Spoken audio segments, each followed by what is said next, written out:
Water up. Man, it's cold as hell, boy. I swear.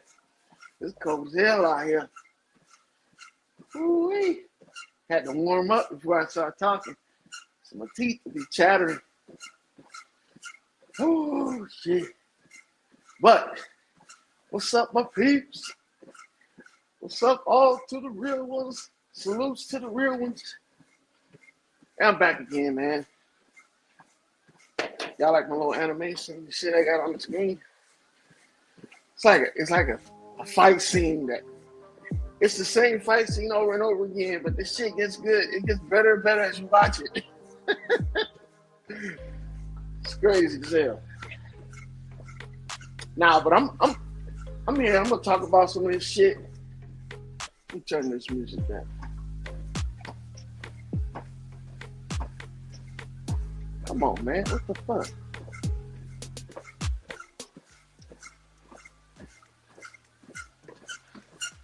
So, man, I'm gonna call out some more of this bullshit. So, who here is thinking about this, or who've been looking into this so-called assassination? Man, y'all better look again. I ain't saying that motherfuckers is not capable of doing this shit. But how many people know about guns? That when you shoot them, right, and you rack them, like when you reload it manually without it doing it itself, that shell casings come out. Even when you shoot, shell casings come out. And also when you rack it, a whole round will come out, especially if it's not loading right. And this dude that shot that guy on that video just happened to be, so you can see it, perfectly on the camera and shit. He racked that gun like 3 or 4 times. I ain't see no brass come out that bitch. Unless he had invisible shell casings. And then there's people that say that shell casings were left around with all kind of writings and shit on them. Well, look. Why we didn't see nothing coming out the gun? When he was pulling the slide back. Trying to fix the malfunction. Right? Come on, man. I can't be the only one to see this shit. You mean to tell me people didn't see that, when somebody shoots, shell cases come out of the gun? Just because you got a silencer on the gun don't mean the shell cases disappear too. I ain't seen nothing bouncing off the ground when he was shooting. None of that stuff. And I don't know if this was done to get people riled up or whatever, but they showing this. I know people see it. They showing it like ain't nobody see this shit. It's just weird to me. How they can get away with just telling us anything. They can report anything, tell us anything. It used to be against the law to just lie to the public like that.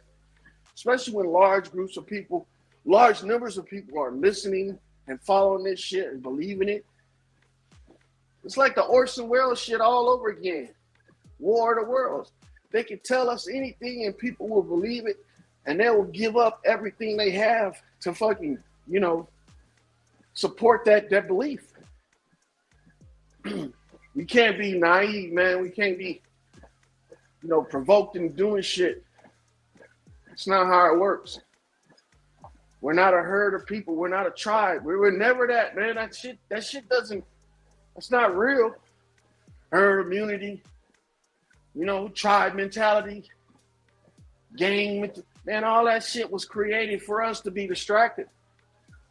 So we could have something to do besides paying attention to the people that's doing shit. I better wake up. Sort of like this fight scene right here. You know what's going to happen, but every time you look at it, something new happens, or you catch something new in the fight scene. It's a trip how people can create this stuff and, have the ability and imagination to do it like that to catch a lot of people's attention. But yeah, I'm not saying that this is not a an actual thing, but just look at it and tell me that something doesn't look right with the gun. First of all, with the long ass silencer on it, with the long ass freaking Hitman silencer and shit on it, and the covered up face like the video game freaking Watch Dogs escaping on a bicycle. They try to make it seem like, man, this is a relatable thing that could happen, will happen, and has happened. But hey, maybe I'm just paying too much attention to allegedly, that's what I'm saying, allegedly. But at the same time, people don't pay attention to the little things. Take a look at that video. Cause I hear some YouTubers that I used to follow and believe, man, talking about this shit and not even picking up on the subtleties of it. Because if there's a group of people that's doing this shit out there, making these events occur, for some type of publicity or public reaction, they always have to make it so, the individuals that's supposed to take note of this, taking a tally on this shit happening, can know that it's fake. And there's always subtleties. Real human interaction is hard to freaking reproduce, especially artificially. Real human interaction is hard. I mean, when you play video games and you play against the computer, it's obvious you're playing against the computer versus a human because of the way that the human is reacting. It's not something that's predictable. You know what I'm saying? Versus computers are predictable type shit. And still a lot of us still have a hard time with dealing with it. But if they have a network out there that's doing this stuff, that's keeping track of it, and rewarding people for, getting the reaction that they're looking for, then these subtleties need to happen, need to occur. These things need to occur. Anytime you see something on TV or on the internet, though, that involves, something horrific, and they keep on, repeating the same keywords every time, that right there is a hint to me that, yeah, this shit's, something's up with this. There's a message in this. But that's just something I was thinking about. Just look into it if that's something you guys are interested in. And take a look at the good. Take a look at it. Take a look at it real close. Ain't nothing wrong with that. Ain't nothing wrong with being a skeptic, man, because there's not too many of us out here. Skepticism is like common sense. A lot of people ain't got common sense. They don't know how to be objective without being, biased. They don't know how to how to object without some kind of bias. Everybody always has to have some type of something that ties them into a story or, a event that occurs or some shit like that. I try to remove myself from the situation in order to get a objective look at it. You can't be in the midst of a storm and say how big it is. You got to be on the outside of that shit.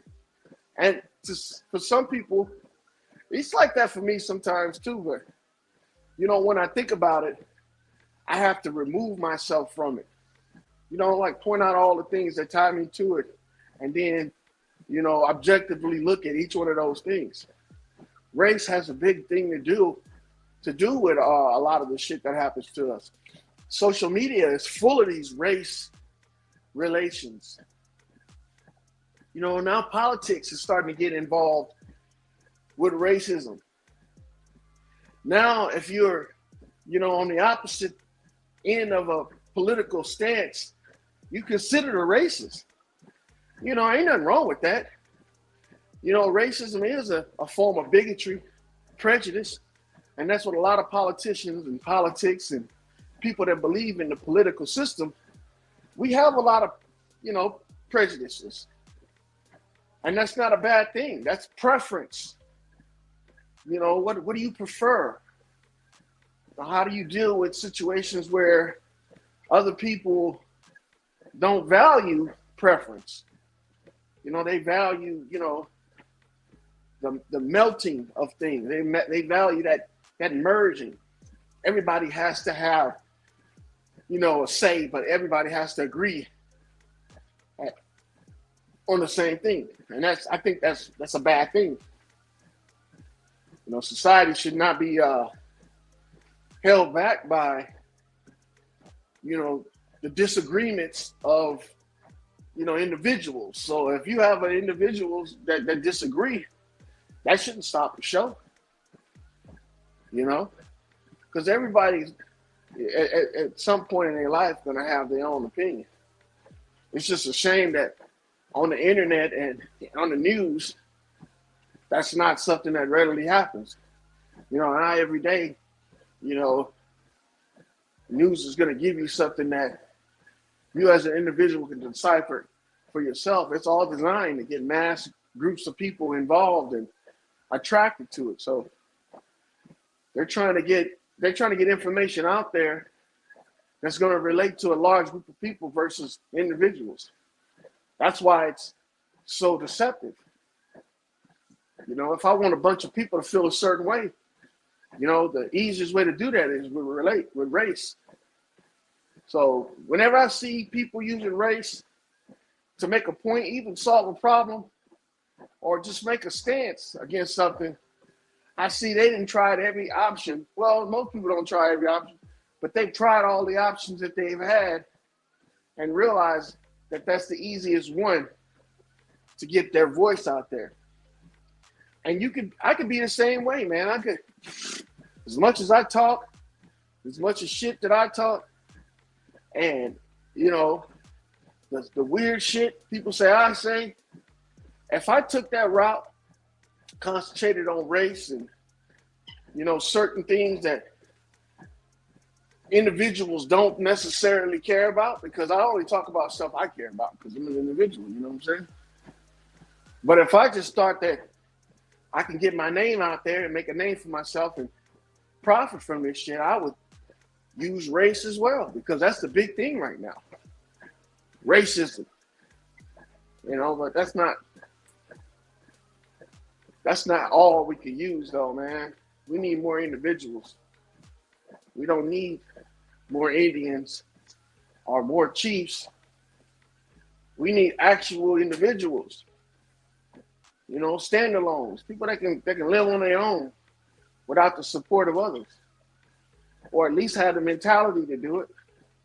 You don't have to be out there living off the land, off grid and shit like that, to be able to discern this shit. You just got to be able to detach yourself emotionally from this crap and look at it the way that, they look at us. Because I'm telling you the truth, I couldn't lie to my family about shit like this, about the shit that we talk about.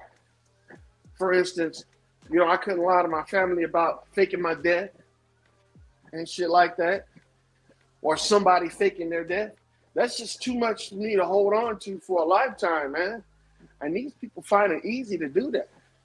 I haven't been able to wrap my mind around how, you can change up your identity, and function like that, because that's my identity is who that's why I try so hard to stay private.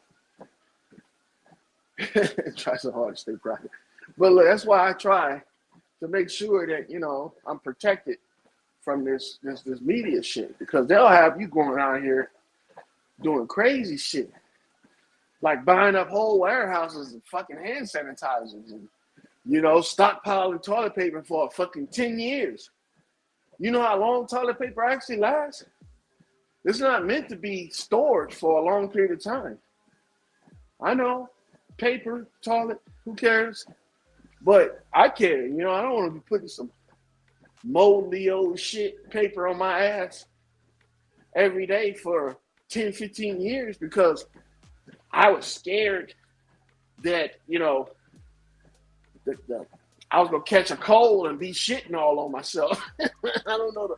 I didn't realize the logic behind what the fuck happened those 3 years ago. How people were just, just felt like toilet paper was the most important fucking thing in the world. You would think that motherfuckers would be like, water's more important than toilet paper. They went and bought up all the fucking toilet paper, left all the water on the shelves. Motherfuckers is crazy.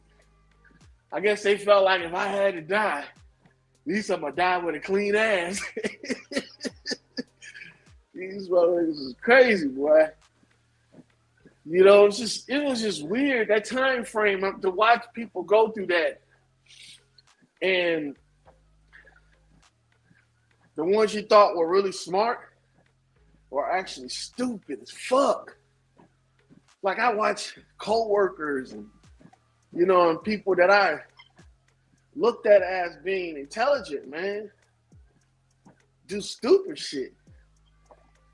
Running around covering up their mouth all day.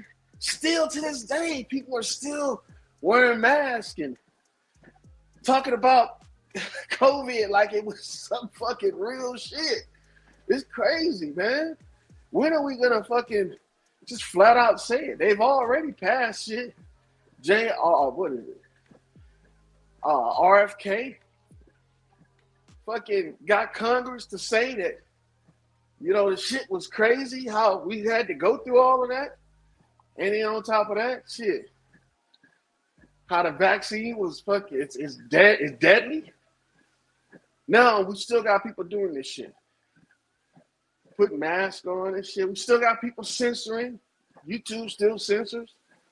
Like these videos I make, man, come on.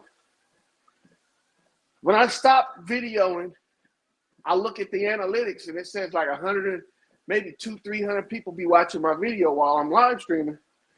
But then, when after YouTube fucking does their little magic with it, only 7 views. How you go from hundreds of views while you're doing the stream to a couple, after you actually put it in your freaking channel? I'm telling you, I'm kind of tired of all this shit. At first, I was pretty excited about, doing this as a hobby, making videos and shit. But it ain't all that. I don't think it is. I think people that actually make it big at this shit they don't really have talent. I mean, they just select it. You gotta be. I mean, look at the shit that we making on this bitch. We have people that all they do all day is talk shit to each other, cuss each other out, talk about each other kids and shit, threaten to kill each other. It shouldn't be called YouTube. It should be called bullshit. Because ain't nobody on here really. There are people on here that does good stuff, that actually help people out, give them information. I learn a lot from people on YouTube. But most of this stuff on YouTube, especially the people that are getting big numbers, man, they ain't doing nothing but stoking the flame. Everything they do is bullshit. Bullshit sells nowadays. Nobody wants to watch anybody explain anything to them, make them think. They want to get that instant bullshit out the way. They want instant bullshit. You talking shit about me, who gay, who ain't, shit like that. When they're not even really watching the people that's actually putting this shit out. I'm a firm believer, man, all these people in Hollywood are gender benders. All of them, every one of them. Ain't no male, ain't no females, ain't a real one amongst them. And if you do find a real one, they on their way to a change. They changing pretty soon. You cannot stay the same in entertainment. You got to be evolving. You got to be like Bruce Lee said. You got to be like Wata. Yeah, fluid. That's what they want. They want people that's willing to change their shit at the drop of a hat. That's entertaining. Well, that's entertaining. But what's really entertaining, to me, is the truth. And you ain't gonna get that shit from just any old body. I see these guys reporting on this Diddy shit. Man, this whole Diddy thing is all about transgenders. That's all that. All the motherfuckers is doing this transgender shit. All of them. Man, you think that, come on now. This cat is in jail because he beat up some tranny? Come on now. That shit wouldn't have made news. That shit would not have made news. That's what they saying. Oh, he beat up Cassie. That's why he in prison. Really? So, if that was the case, then he should have, when they turned the video in, he should have got picked up. He should have been able to be let to roam like that. Look at his son. He got the same shit on him. Sexual assault. You know? People don't even talk about the elephant in the room, which is how he ain't in jail. How you got the same shit your pops got, affiliated with the same shit. They picked you up, same place where they got all the evidence against him. Anybody else would have been in jail. Just like his pops, he would have been in jail. For some reason, they ain't locking him up for the same shit they locked Puffy up for. Why? Guess they got the money bags off the street. There's something else going on with this shit and ain't nobody talking about it. They're only talking about the obvious. Celebrities and freaking what they doing. What's the crime? Ain't nobody talking about the crime. The crime does not fit the punishment. Motherfucker locked up in jail just because they got a silver suit doesn't mean that they fucking guilty. You know what I'm saying? I don't know what the hell the whole thing is about, but I know it ain't about the shit that they told us it is. Puffy ain't in jail for whooping up on a train named Cassie. He ain't in jail for that shit. All of them doing the same shit. It's a big show that they showing us. Something else is happening that we ain't getting. We'll never get it, and we don't separate ourselves from it. We got most of the people talking about this Cassie shit, talking about he in jail for beating up on her, secretly want this man to be free because, for one, he's black. You know what I'm saying? That's the main thing they're thinking about. Deep down inside, they don't care about what happened, what the crime is. All they care about is the black man. Separate yourself from that shit and you'll start seeing what I'm talking about. Drop the bias, drop the racism, and stop looking at this like a black man being targeted and look at it for what it's worth. With something like that warrant you to be locked up and denied bail, not 3 times, but 4 times? Come on, man. Think about it. You know? And this man's supposed to be a billionaire. Money does talk. He got more money than anybody around this bitch. Why his ain't talking the way everybody else is talking? It doesn't make sense to me. You know?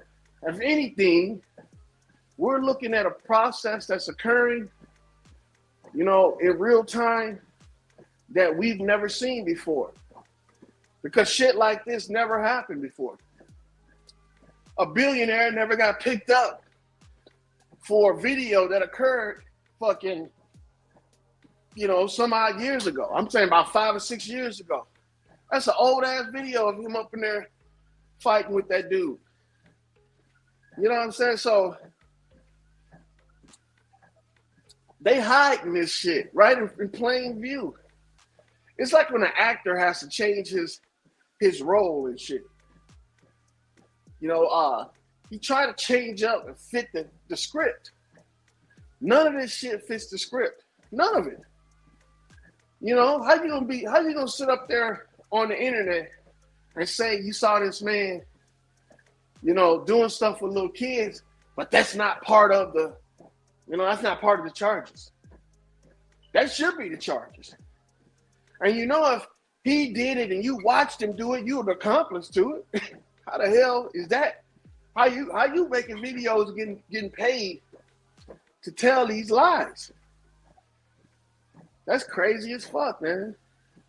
That's why I don't get too vested in this shit, because when the truth come out, people feel so fucking bad about it, because imagine all the shit that they said and done in support of it. Demoralization is a big tool in, stripping down a nation, taking people from being who they were to something they never knew they could be. I mean, look at this shit. All these people, right, that was talking about it's all about Cassie, when they find out what the real reason why that man locked up, they're gonna have to eat crow a little bit, change up their stance.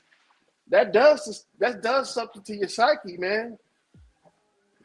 When you're a loser, you have a loser or a defeatist mentality. When you're a winner, you have a successful outlook on things. You have, your values are different from a loser. See, and that's what demoralization does. It automatically makes you a loser, regardless if you won or not. It's like when everybody voted for Barack Obama. Even white people was voting for him, talking about some first black historical, time and year, historical black president. Just like this man comes from Chicago. He's black man. This is historical. Well, when it came down to it, none of that shit was true. Just imagine how people felt.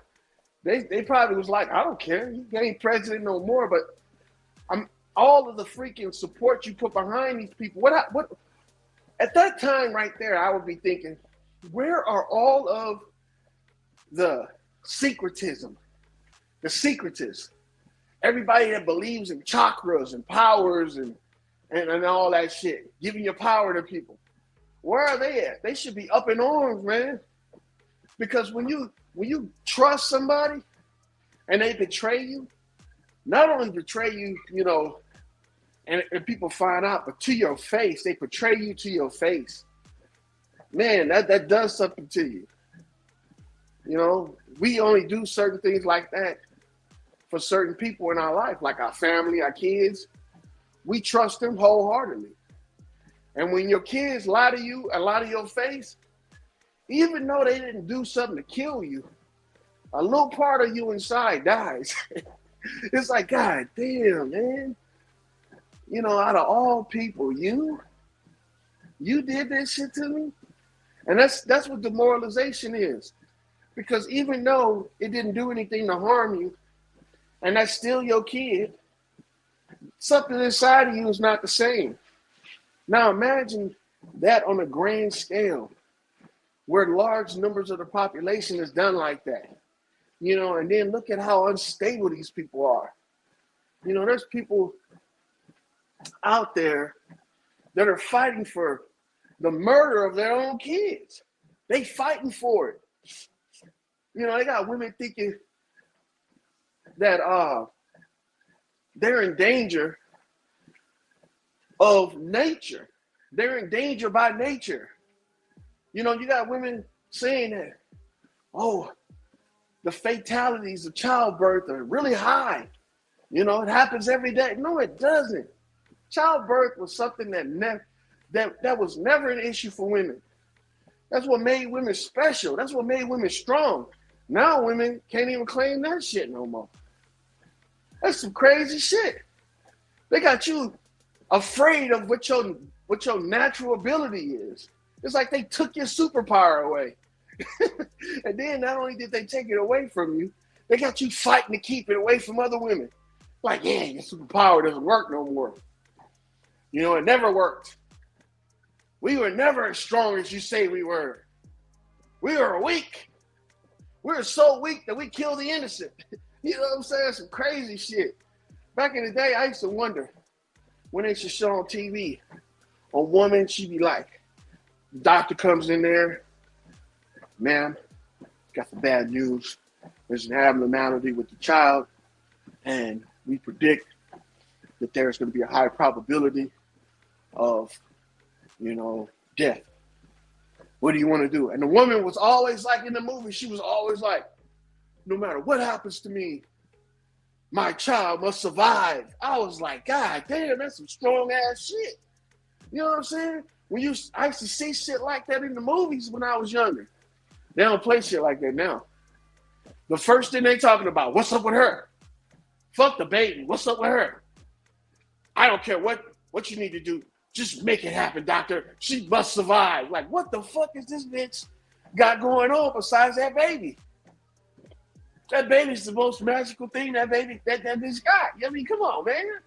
Other than that, what, a job? A career?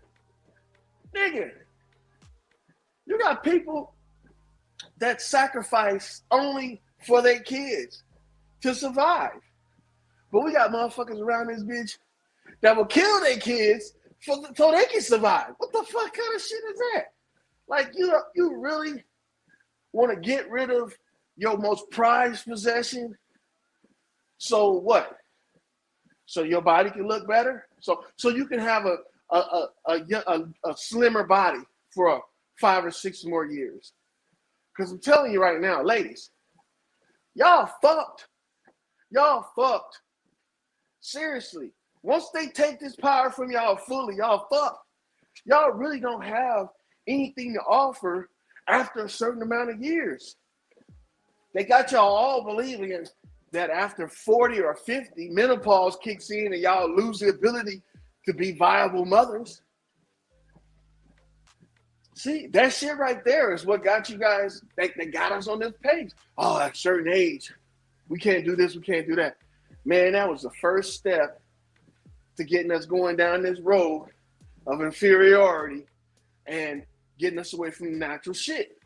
Because when they got us to believe that, hey, when you get old, you get weak and you die, then they can tell us, well, we can prevent it. You know what I'm saying? The prevention is this. Take this drug, do this procedure, get your stomach fat pumped into your ass cheeks. Come on, man. You see how far they took us from just the smallest shit? Take this pill to this procedure. Now take the fat from your stomach and pump it into your ass. Man, they worked a big one on us. Like the progression rate on this shit jumped up 1,000% from just a small fucking placebo pill to now we're transplanting fat from one part of the body to the other one. Then look, on top of that, they're not even telling y'all that, man, if they taking fat out of your body, putting it in a machine, right? It's no longer viable. That stuff has to be in an environment that supports it, not a machine. So they put it inside of a vacuum, then they pump it back into your body. It's already dead by then. That's why your ass stink. That's why this shit be looking all nasty looking and shit. You putting dead material into your body, but then you turn around and go have a salad talking about I'm eating healthy. You're stupid on both fronts. You're stupid on both fronts. It's all a game, man. And the game is like this. Who can play it the best? Who can make their opponent, die for their beliefs? And that's what it is. Who can make their opponent die for their beliefs? Because ain't nobody paying attention to how many people getting sick and getting cancer from cantaloupes. No, you don't hear nothing about that shit. They just slide that shit right up under the rug. Just recently, they said a group of people died from eating cantaloupes. What the fuck? Come on, man. Eating cantaloupes? First of all, let's just go ahead and just look at the what they saying. People are dying from eating cantaloupes. What the fuck? What type of poison is in the cantaloupe that's killing people?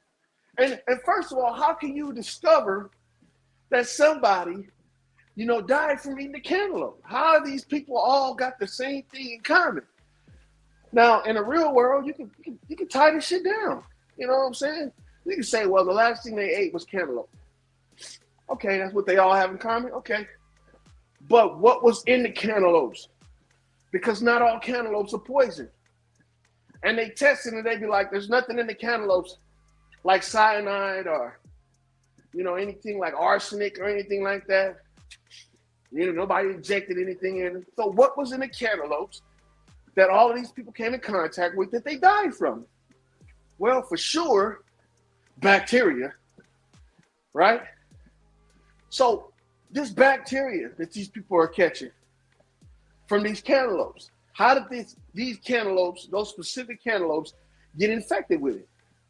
Well, through dirty handling of the cantaloupes. So now they're saying that the cantaloupes had some shit on the surface of them that the people ate and it killed them.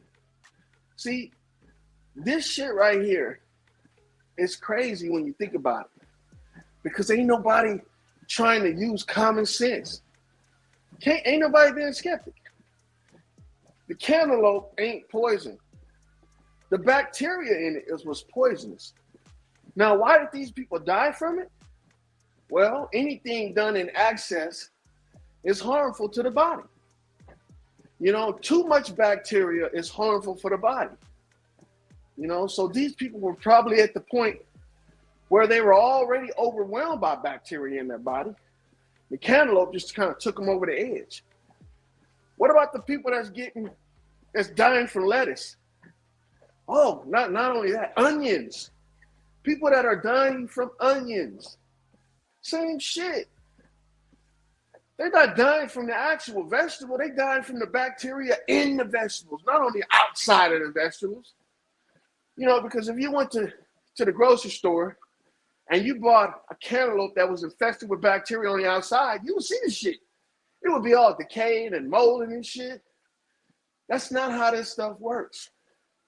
See, the bacteria that kills people is the ones that you can't see.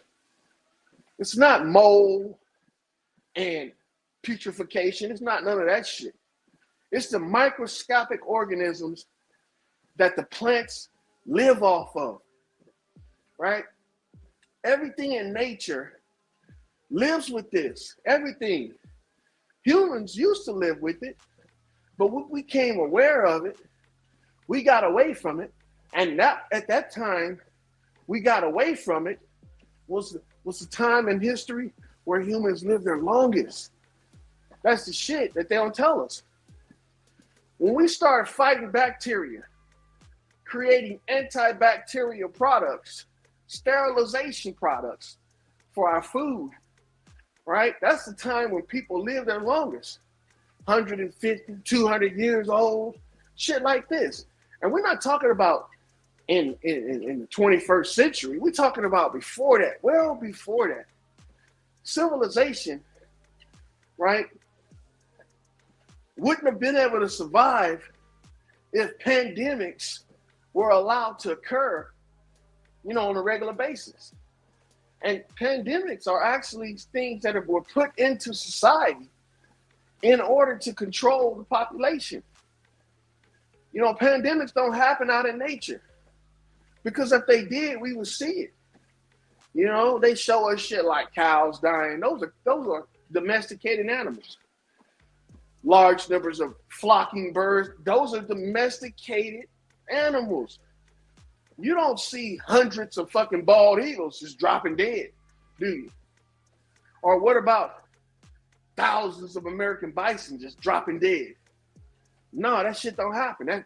If they are, it's being caused by us, humans.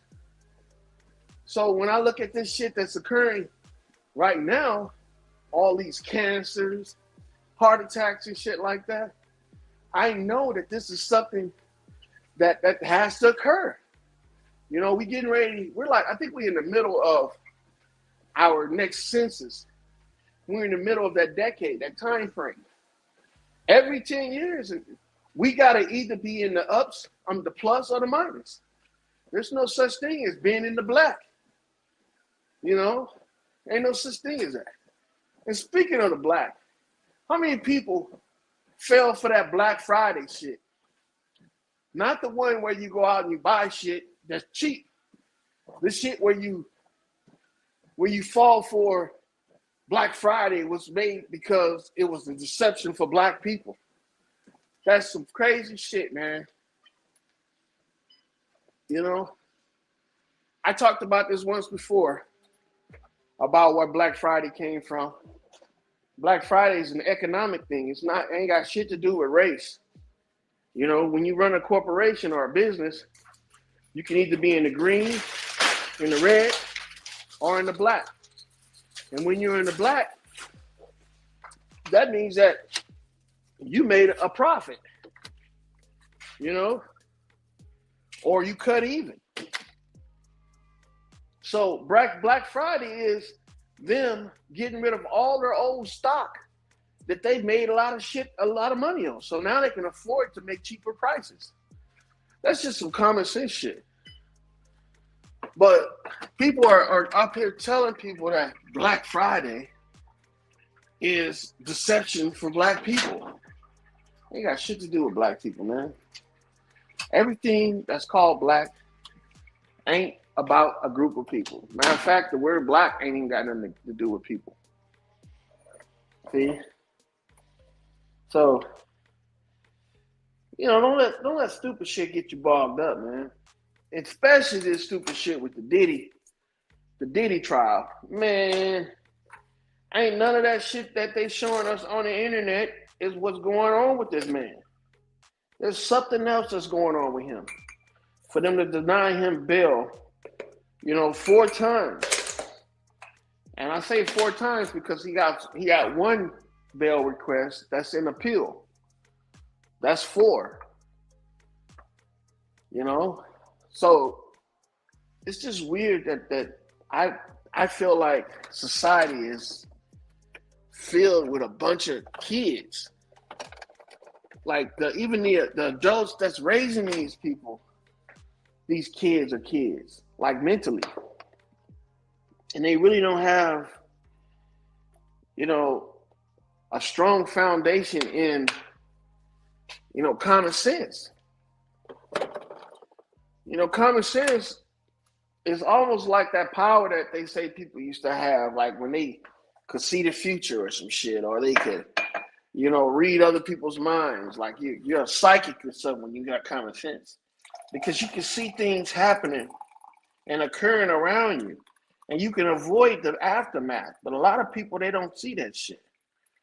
You know, I got a problem with when people tell me something and they don't give me too many, you know, answers to the questions I have. It's like they automatically want you to believe them right off the bat. When belief is like something you earn, you don't really, you know, believe somebody as soon as they tell you something. You know, as soon as somebody tell me something, the first thing I start doing is going over the hit of the bullet points that they gave me. You know, like when my kids come home and something happened at school and they start telling me this will happen. You know, they got like a list of bullet points that they've already been going over in their mind. And when they start telling you about them, those bullet points should be highlighted in your mind too as well. But see, there's a problem sometimes. The kids got a problem with this. And now I see that a lot of adults do too. Kids got a problem with putting things in chronological order. See, like they put things that happen after the event in front of things that's supposed to happen before the consequence. You know what I'm saying? And that right there lets me know that when kids do stuff like that, they're formulating a story, a backstory. Adults are better at doing it than kids are. You know, adults can break down the smallest things, put them in order. And that's why it's so hard to figure out an adult is lying, because the order of, you know, events, you know, are so, you know, put in place so neatly that, you know, it's hard for you to find gaps. And that's what they be trying to do when they interrogating people. They try to find out if your order of the events will change, because a lot of people, especially people that aren't trained to lie, they don't realize the order of events is really important in a story, especially when you're witnessing, or if you're being accused of the story, or you are the person that's making the accusation. The events, the time frame is very important because the time frame is what gives people a clear picture of what happened. And if you don't have the time frame down or the events in chronological order or in a logical order, then your story can be, it can be torn apart. It can be broken down and then it can be used against you. So that's what what we try to do when we talk to people and we trying to figure out if they're lying or not. So if you're really good at this, when people start telling you stuff, you start taking note of the bullet points. And the bullet points are really easy to identify because these points identify whether the person is guilty or not guilty. These are the bullet points direct you into guilt or not guilt. Like when my kids used to come home and tell me shit, and I would have to go see the teacher, the first thing I would do, I would talk to them first and ask them, what happened? Tell me what happened. If they start telling me about what occurred, the punishment before the actual event, I'm skeptical. I'm like, well, first of all, you want me to be shocked by your punishment, first of all. And then second, all right, the story doesn't match with the events that you're telling me. Like if you got your ass whooped or if you got put on detention because you were passing notes, right? Well, then if it was just kid playing games, then detention doesn't warrant, note passing. If it was just kids talking about, do you like me, yes or no and shit, that doesn't warrant that. That's adolescent shit.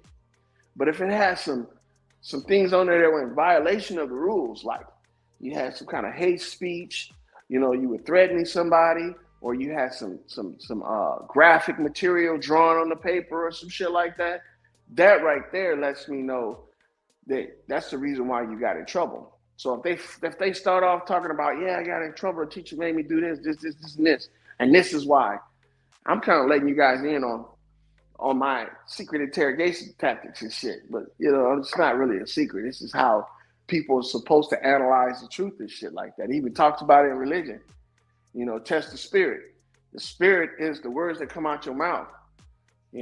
So, but the way I see it is this right here. If I ask you what happened, and you eventually and you tell me that this is what happened to you, not what your involvement was in the reasoning behind you that happened to you, then I'm skeptical right off the bat.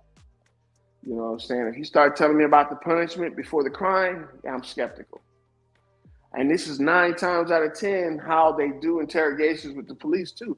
If the police pull you over, the first thing they ask you is it's like they walk you right into the guilt trip.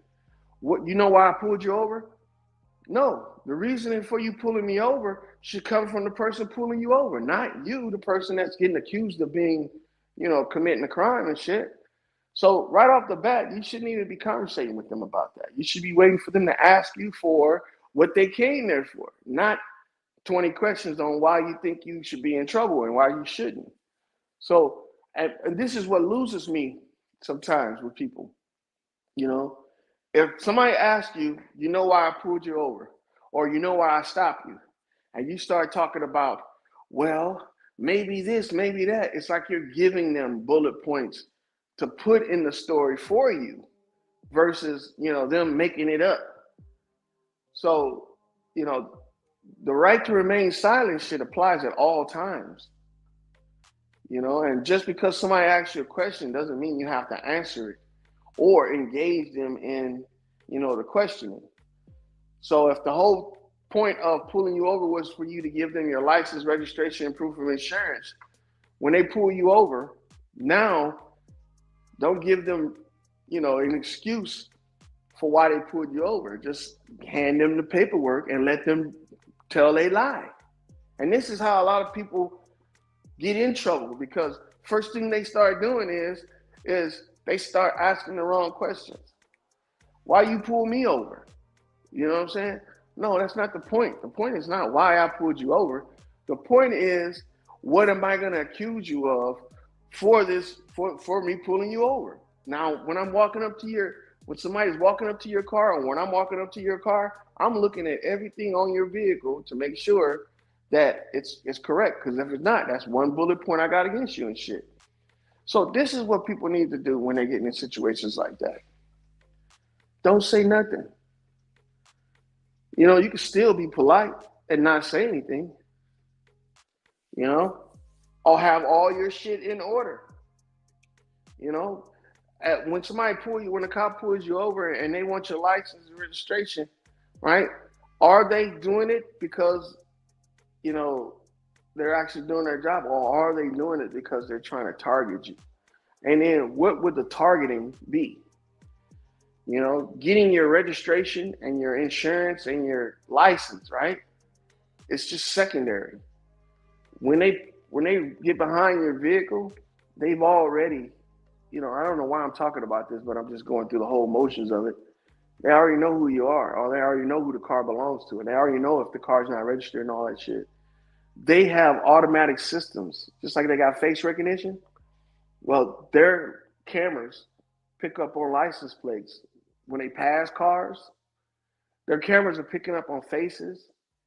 They don't need your ID to identify you. That portion right there is like a psychological thing, you know? And they can't do anything more with that license than they do with running your registration, because all your information is on your registration. You know, all you need is your license plate, your VIN number, and they got everything.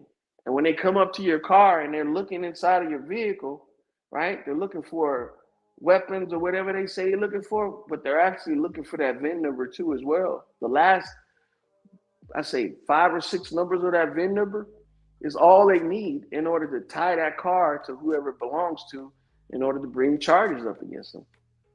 So the license is just secondary.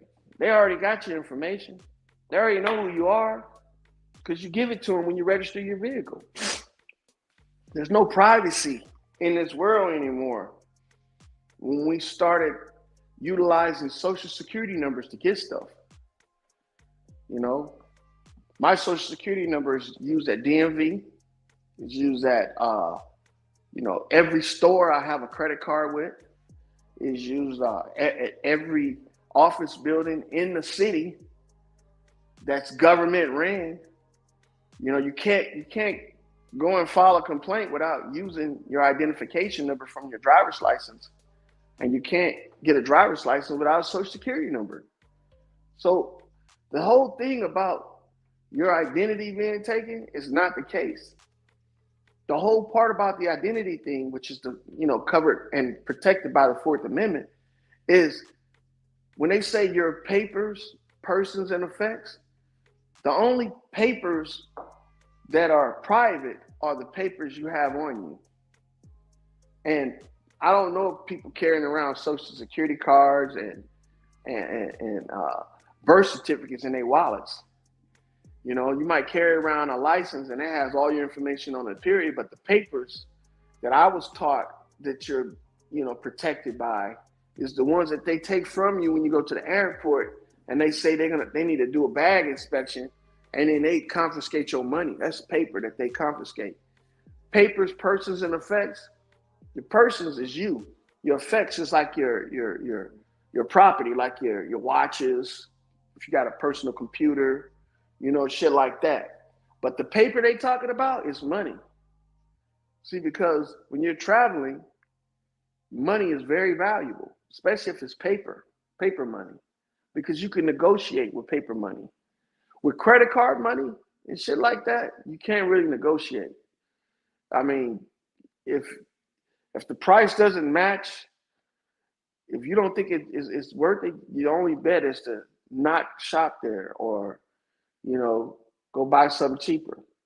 But with cash, you can negotiate with people when they're selling shit, and it's easier to use cash than it is credit cards because I think now they use all credit cards, Visa, MasterCard, American Express, and shit like that. But back in the day, they didn't use stuff like that. You couldn't use a MasterCard at every store like you could use a Visa or American Express. So these things came into play, man. So that's the papers they talking about. They're not talking about your driver's license and social security card and birth certificate. That stuff is like for your private, for your home. And then when they're searching for things, right, in your home, if they ever come to your home and they want to search for things, most people feel like, hey, you know, they're gonna they're gonna search my whole house. But no, that warrant is supposed to be specific. And if it's not specific, then you can protest the warrant. You know, you can't stop them from searching because they're going to do it, but you can protest the warrant and you can bring up charges, because if they came there to search for documents, but they were searching, you know, in the seat cushions of your couch and all that shit and everything, and the documents are plainly, you know, identified in the paperwork, unless they got reasonable suspicion that those documents are in the cushions, they shouldn't be going through that shit. See, they shouldn't be going through that, tearing up all your shit. They're looking for particular things, and things that are concealed a particular way. Documents are concealed in places where you don't have water, you don't have heat. You know what I'm saying?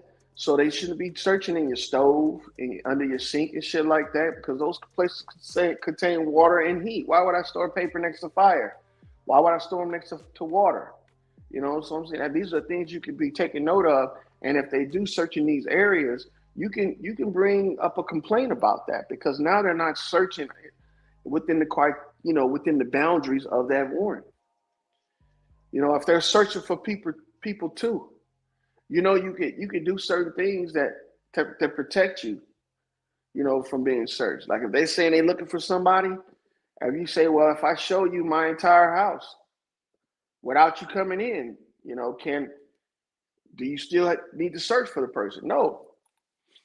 Well, look, you can go and you can videotape the entire house, each room, room by room, everything, and show them that there's nobody here hiding, and come back and show them the video if you don't want them in your house. Now, if they don't take that, then they're not there to search for a person. They're there for some other reason. But there's just a little couple things you can do to help yourself out in situations like that. But I got off track. I was talking about Diddy, that bullshit with Diddy now. And I got off track. You know? But man, this shit is something else. The same thing with this shooting too, man. You guys need to look at this a little bit more closer, because I can't be the only one that's getting a weird feeling about this video. I hear people talking about, yeah, the guy was like watchdogs, you know, walking around with a gun with a long ass silencer on it. My thing is, well, if you shoot a gun with a silencer in public, not too many people are going to be alerted by it. You know, not too many people are going to know what's going on. But you got people you had a truck driver, he's videotaping the guy run across the street and shit, right? Why would he be alerted to that?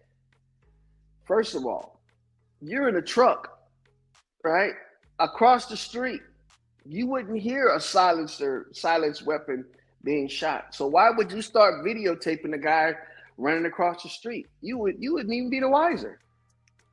You know? But all of these things are like, it's like what was that movie that and I hate bringing up movies, man, because movies are so deceptive, and we use these movies to explain real life shit. But I don't think this is a real life thing, so this is not too bad.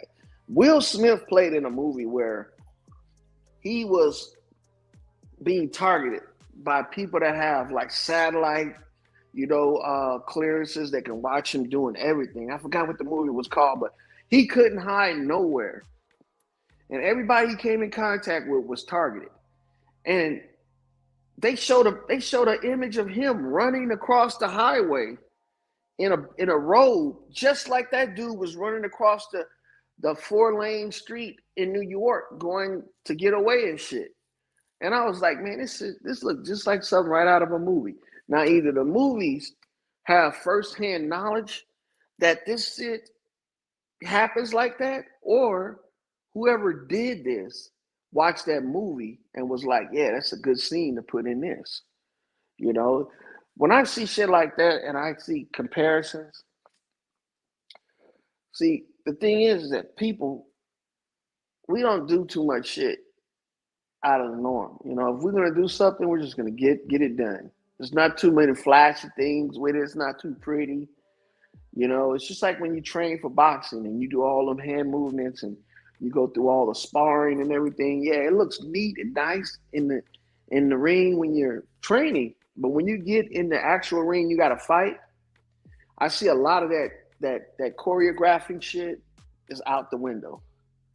When I see it perfect like that, then I can say to myself, you know, either that was staged or we're just looking at something that's amazing. You know what I'm saying? This person has a real talent.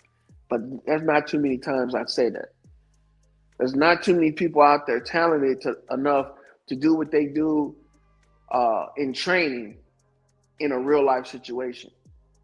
I mean, take for instance, they used to show us karate and shit, how all the moves were precise and everything on TV. But you run into a real karate motherfucker, and he look like a bag of ass trying to perform some of his moves against a motherfucker that want to knock his motherfucking teeth out. See, that's the whole thing. You know, martial arts aren't, you know, choreographed. They're just fighting techniques used, you know, at the drop of a hat. And they don't always look neat and nice and clean and precise and shit. It's gonna look like anybody else that's being attacked by somebody that knows how to carry themselves and handle themselves. They're still gonna get fucked up, you know, in a fight. Everybody gets fucked up. Unless you're just doing one hit of quitters. But other than that, you know, you're gonna get hit. You know, a good fighter is a person that can take a hit. So I'm just saying though, man, when the shit looks too choreographed, like that shit was all choreographed. And there's something about practice versus game day to where you can see real shit happen in game day versus practice. So when I see shit happen in game day that's like practice, then I start thinking to myself, man, the opposition is just playing the role. Like they really got their game down pat and they don't really know what to do in order to, you know, stop them from capitalizing on their techniques. So it's just weird, man, how I feel like sometimes I'm the only person on this planet that sees shit that other people, you know, can't see. And it makes you look, you know, it makes you stand out because most people look at that like, man, you always think everything is a lie. Well, most things are a lie. If you think about it, most of them are a lie.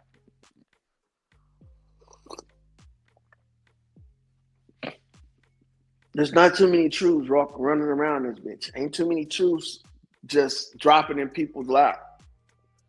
You know, for years they fed us that story about chemtrails and all that shit, and you know, just certain things that they talked about that they harped on, you know, and made seem like it was a reality, but in actuality it wasn't. And when I see stuff like that, I tend to be cautious around it because the people that's in that circle, they're so dedicated, man. They're like zealots. They're so dedicated that they'll do anything to prove their point, even go as far as to harming themselves and others. So it's just a real weird compilation of skepticism and common sense that I kind of like. I'm in that realm of skepticism and common sense. It's like I just want to stay in that mode because I find that I can't be moved when I'm in that thought process. Sometimes I let my guard down and I'm like, man, that's crazy as hell. But most of the time, and even when I feel like that, like this shit may be true, something always tells me when you think that it's true, it might not be true. To look again and keep looking That's one thing that they don't want. They bombard us with all of this shit, man. You know, you can look at a picture, right? And somebody can show you the same picture, but change something in the picture. And you wouldn't even know it if they gave you like a whole stack of pictures because you're just looking at picture after picture after picture after picture. You're not really analyzing it. But if you slow down, sometimes you can figure out that, you know, I ain't got to look through all these pictures to find out what the flaw is. It's just this one thing right here that I noticed. And then from that, you can kind of like dissect the entire image. But I don't see people doing that, man. It's just like when you go to the movies. A lot of people they don't rewatch movies. They don't watch stuff over and over again like they used to back in the day. You know, when I was a kid, we watched Star Wars like 1,000 times, damn near. I remember every chance we got, we would watch it over and over and over and over and over again. I don't really see people doing that shit no more. Yeah, I don't see them doing it. I don't really see them, you know, trying to analyze and figure out the artist no more like they used to. They'll do it in music, but then that's too quick too as well because music is, man, like some of these songs I've been hearing, I don't see what all the hype is about. I hear them talking about, like, for instance, that Drake and Kendrick Lamar diss songs. Man, tell you the truth, man, I thought those were stupid. I thought those songs were whack. I thought those were all garbage. All their songs. They not like, I thought all that shit was garbage. I couldn't see it. When I'm hearing people talk about, man, he gave him this, he said that about him. I'll be thinking to myself, what the hell are y'all listening to? This shit is stupid. You know, and it's like we'll take anything nowadays if they say it's art. And then we'll put labels on it that'll make it like real. I mean, come on, man. 10, 15 years ago, Kendrick Lamar and Drake, them people wouldn't even be. Mm-mm. It just seems like we just took anything with Drake. You know, a motherfucker that really didn't have anything to say.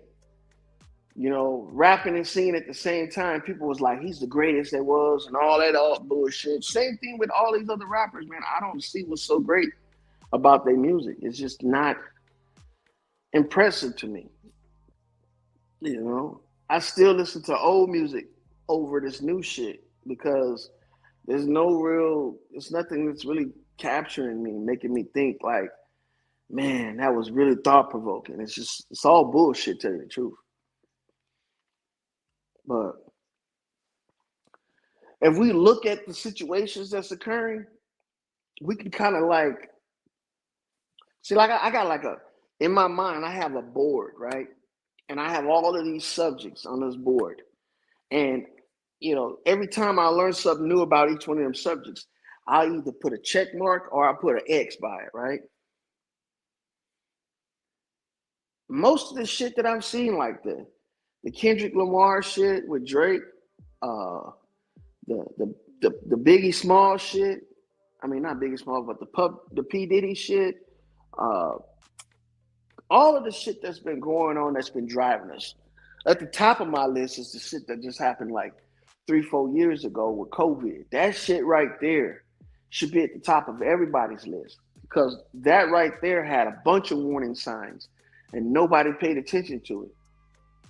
But they kind of like drowned it out. Right now, we shouldn't be hearing about any wars going on, right? At least anything that we're dealing with, you know, right now we should be dealing with the shit that happened over the past 4 to 8 years. You know, who's responsible for all of that shit? All of that people's lives overturned and, you know, people losing their livelihood and losing their life and shit. Who's responsible for that? We ain't even came to any conclusion. You would think that, you know, new government comes in, the first thing they would do was start pointing these people out. You ain't heard shit about Fauci. You ain't heard shit about The Wuhan shit. You ain't heard shit about the vaccines, the pharmaceutical companies getting their ass handed to them for the livelihood of all these people. You ain't heard about any of these politicians that put all of this shit into play. For instance, none of Biden's executive orders been overturned. None of them. Why? Wouldn't you think that a president that was against all your shit will come in and overturn all of that stuff like they did in the past? No, man.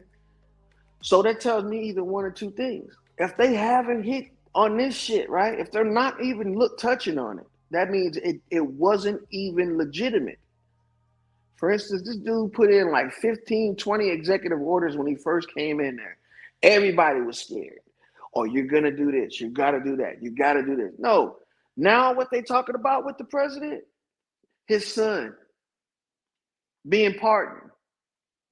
How the fuck does that have anything to do with us?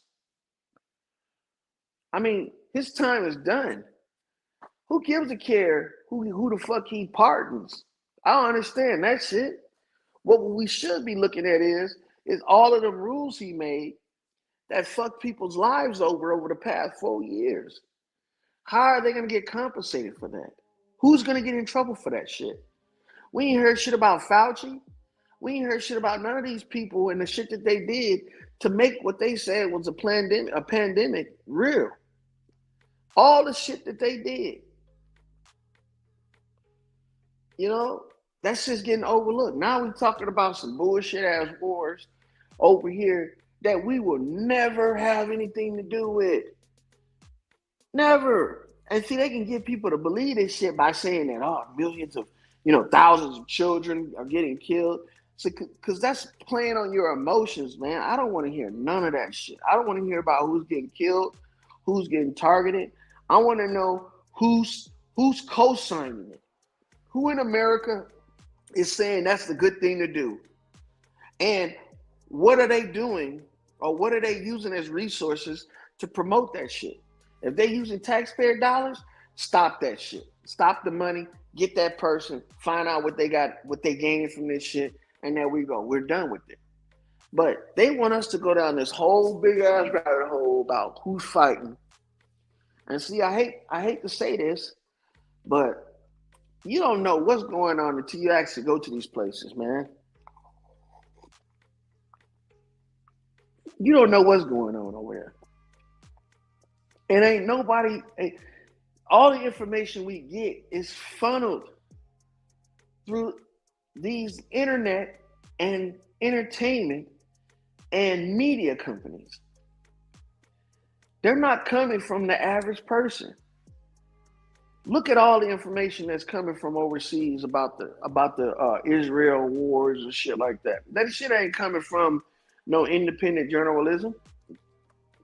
That shit's coming from CNN, NBC, Fox News, Bloomberg. All the motherfuckers is in the bed with each other, and they make money off of shock and awe. Ain't nobody calling they bluff on any of this shit. Prove it. Prove it. How can you prove that a war is occurring 6,000 miles away? Tell me that. How can you prove that? You can't. All you can do is tell a story. And if people believe it, that's what makes it reality. But in actuality, that shit ain't really happening at all. Ain't happening at all. Man, they can tell us anything, man. These people probably got 5-6 years worth of shit that they want to tell us. They can tell us 5 or 6 years worth of lies and shit. They got it all stored up. They know how to push it. They know they got the and see, today it's even easier, man, because now they have average people, content creators on the payroll to make illegitimate stories legitimate. That's what they got on the payroll. Now they can lie to you, and they can use your neighbor to do it. Oh man, they golden. They don't even have to work. They can just call them up and tell them, hey, there's a fire on the other side of town. Three people died and 15 people were injured. This motherfucker, I got to get the news out first. Don't even try to figure out if the news is real or not. Just, I got to put it out there first before anybody else puts it out there. He goes door to door telling everybody, hey, stand by, stay away from this area right here. Oh, shit.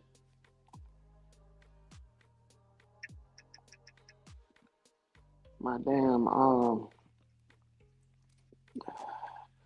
gotta plug my phone in, man. It's about to go there.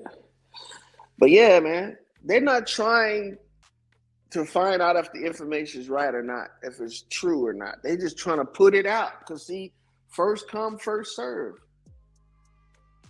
You know, the people that put the information out first, they get the credit. They get the money for putting it out. This is a system that's set up to reward you for your deeds, not for the outcome.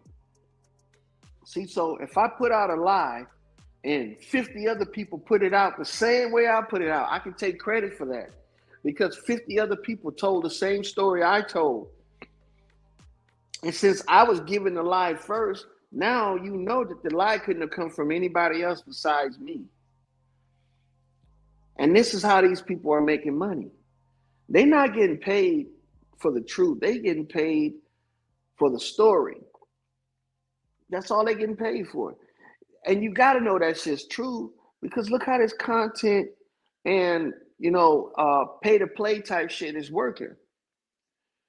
You don't really need to actually have real information to put out there for people to, generate some type of activity off of that, story you tell. You don't have to have real information. I mean, this whole thing with Puffy, that whole thing came about because of what? We don't even know why it came out. All we know is that one day, here we are, we hearing stories about allegations against the music mogul, Puffy. The feds is raiding his place. Man, how do we know that this wasn't a damn, a screenplay? And then the video with Cassie and all that shit was just, thrown in there. And then the lawsuit between them two, we don't even know if that was actually why she got all that money. 30 grand for a video of two people fighting? Come on, man. And I said 30 grand, 30 million, 30 million? Come on, man. I don't care if you are a billionaire. If you're a billionaire and somebody's coming after you and you got all the money for all the lawyers in the world now to get out of any case, that case could have been drugged through the court system for years, for a decade. You know how they be saying, we'll hold this shit up in court for years. You'll never get this seen by a judge. You'll run out of money before they do. You mean to tell me that Cassie had enough money to compete with that? Come on, man. That shit don't even make no sense. That's why I know for a fact this shit is not what it seems. It ain't. That man is not in jail for beating up no damn tranny. See? But we got too many black people. We got too many black people that want to believe Puffy. They want to believe he's innocent. Take that off. Yeah, they want to believe he's innocent. And the reason why they want to believe he's innocent is because the color of his skin. They want to believe that. And then we have people that's not even black that want to believe he's innocent because of his wealth, his fame. See, they're not even looking at the fact is that if this was the average person, who would want him to be innocent out of everybody? The only people that would want him to be innocent will be his immediate family. But If we detach ourselves from that and just make him a regular person, right? Then we would find out, what would this guy have? What would he have done to be locked up and not allowed to be free until his court date? See? And we ain't thinking like that. Beating some spousal abuse, right? Beating somebody up is no grounds for refusing them, bail, to let them out of jail. It's something else that's not allowing him to get out of jail. And that doesn't really occur if you're innocent until proven guilty. If you're innocent, then you have the expectation of innocence. But if you're guilty, right, they're not going to give you the expectation of innocence if they already know you're guilty. They're going to treat you like a guilty person, and guilty people get locked up. See? And see, this is another thing too. All the way that they've been getting this information to us is through what? To a controlled source. No independent media has been able to get any information on Puffy, none of that shit. They've all been tied to each other. So when you control the traffic of information, man, you control the truth. You control the truth. That man could be in jail for murder. He could be in jail for rape, execution. He could be in jail for anything other than that video that they showed. Because to tell you the truth, I looked at that video and, man, dude ain't do nothing to that woman, but I'm saying woman now, but didn't do nothing to that woman besides drag her. And they try to say kicked her in the face. He missed every one of them, and it looked like he did it on purpose. Like he missed hitting her every time. Like it was like a glorified WWF video. I'm not making this shit up. Look at that video, that hotel video. And the whole time people watching it, they not watching what he's doing. They watching what he's wearing. See, that's the shocking thing, to see a motherfucker running down the hallway with only a towel. That's the shocking thing. They're not watching whether he connected with those blows that he supposedly hit her with, whether he stomped her for real and all that shit. No, man. They're not watching none of that. All they seeing is this motherfucker running down the hallway with a towel, attacking what looks like to be a woman. See? And this is the shit you got to get away from. You got to remove yourself from all this bullshit that people be tripping off of. See, we don't remove ourselves totally. That's why we're not good investigators. That's why we don't have an overwhelming number of investigators, because people they're not prone to investigating shit. They're usually just firsthand. Whatever it looks like, that's what it is. See? But we got to understand that for it to be real, it has to have realism. And in this situation, where all the information we get is through television and through media and through entertainment sources, perception is reality. And that's just the facts. Perception is reality. Whatever you perceive is what's actually happening, not what actually happening. A real investigator would do this. If I seen somebody running down the hallway with a towel on, I'm going to think that person is either doing it for one or two things. There's an emergency, or they're doing it for attention. And I think that's what he was running through the hallway with that towel on for. It's for attention. Look at me, look at me. You know what I'm saying? And then everything else that occurred after that, we don't even really pay attention to that closely. Because if we did, we would realize that the man did not punch her, didn't drag her by her hair, and didn't stump her. All those things didn't happen. He missed when he tried to hit her. All right? When he tried to stump her or kick her, he missed that too as well. And when he drug her, he was dragging her by the scruff of her jacket, not her hair. So Does that warrant $30 million? Maybe that warrants $30 million. Right? But if you a billionaire and you got the best lawyers, I'm pretty sure the best lawyers can get you off for less. You know what I'm saying? Come on, man. You a billionaire and you got the best lawyers. I mean, come on, man. If we can't see that this shit is a game and we being played, then something's wrong with us. How you a billionaire and little frivolous shit? Same thing with the Michael Jackson shit. Same thing with the Michael Jackson shit. Sometimes these people gotta be demonized in order to become martyrs. You know what I'm saying? Or martyrs. You know, they demonize themselves so they could die on some hill that later on people could be thinking about. See, because sometimes you can't be remembered as a good guy. Sometimes you can't be remembered as the hero. Sometimes you got to be remembered as the demon or the bad guy. And people are opting out for that shit. Now, if we was to go back and say Michael Jackson with all the shit that he was going through, because he was another one that was supposedly a billionaire, billionaire, I mean. Same thing with Bill Cosby. You mean to tell me all that money you got and you letting somebody bring up some old bullshit like this?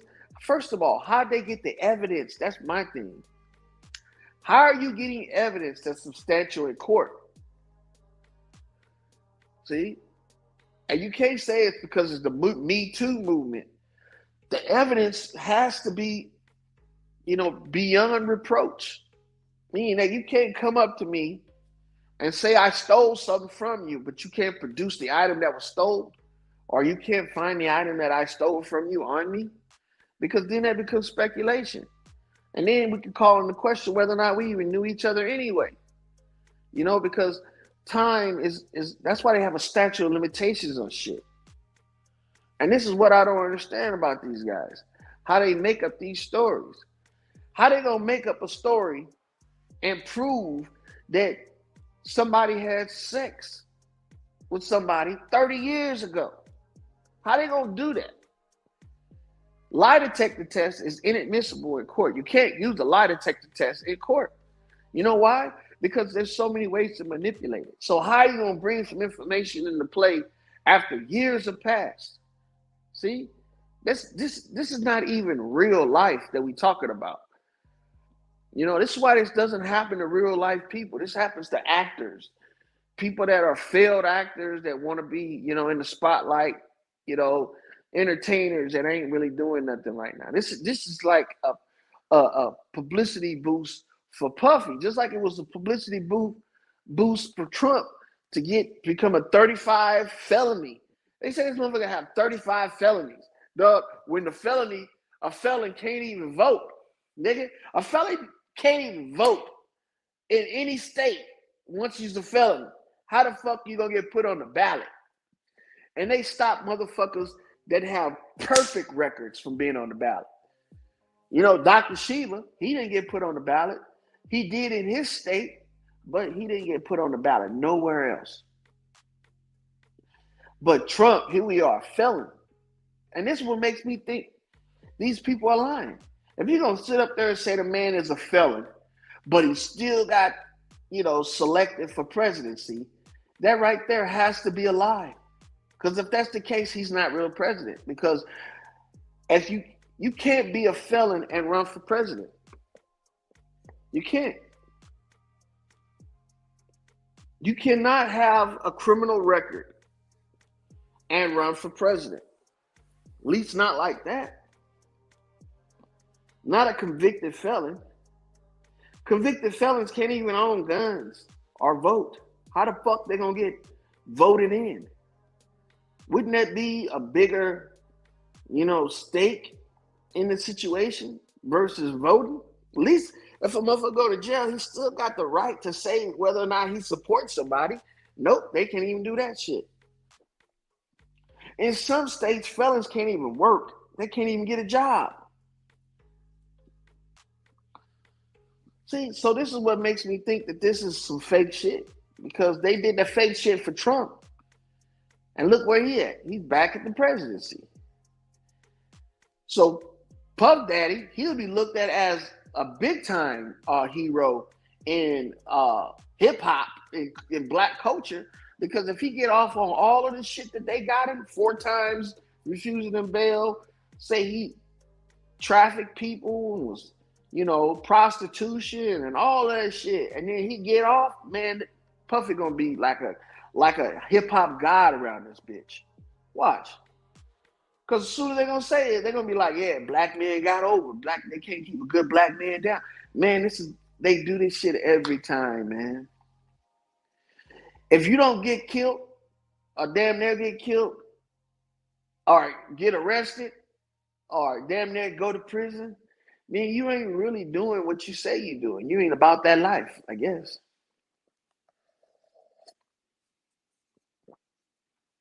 Because that's what I see motherfuckers going through. They not about that life. I wish I had the ability to show videos on this bitch. Because if I could show a video right now, I'll show you guys what I'm talking about with this Puffy shit and also with this assassination shit. You know, you got people talking about, I'm gonna have to do this on my computer though. You got people talking about this cat was hiding in the shadows. Where was there a shadow for him to hide in? If there were shadows, he wouldn't have been seen on the. And who steps out in front of the camera to get a better shot? That man knew that camera was right there. If he avoided all the cameras to get to that place and to get away, he knew that camera was right there. Why would he take the shot right there under a camera with plain view of him, but avoid all the other cameras? Man, I swear, man, the probability of or the ability to deduct things is falling short on a lot of y'all, and a lot of y'all retarded making videos about this shit, because I ain't heard nobody that's been talking about this say anything about him avoiding all the cameras, but got into that one camera to get that perfect shot. And then when he's shooting the gun, ain't no shell cases coming out of it. And when he's racking the gun, ain't no rounds coming out of it. What is he shooting? Blanks? Or he just got a popper. Okay, I see how it is.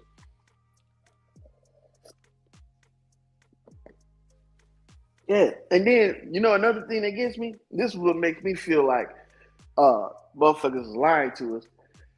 Oh, they can't show you graphic material on the news. They can't show you graphic material on the news. Oh, but they can show you a motherfucker getting blown up on TV, guts hanging out, getting shot in the face, getting shot down every day on NYPD Blue and all that bullshit, and on fucking New York Med and all these shows and shit. They can show you motherfuckers getting shot, blood everywhere, but they can't show you a video of somebody getting shot on TV, on the news. What kind of shit is this? It's like they ass backwards. We can only show you the fake killings. We can't show you the real life killings because real life is too graphic from the fake ones. But in the fake ones, we see everything. They go as far as to show you the bullet going into the body, tearing through the muscles. I mean, like a 3D view of it. Everything happening. They even show motherfuckers getting strangled in real life. They show people getting raped in real life. All that shit. But they won't show you on the news a video of somebody getting shot. No blood involved. They can't show you on the news that. They got to blur out the faces and all that shit.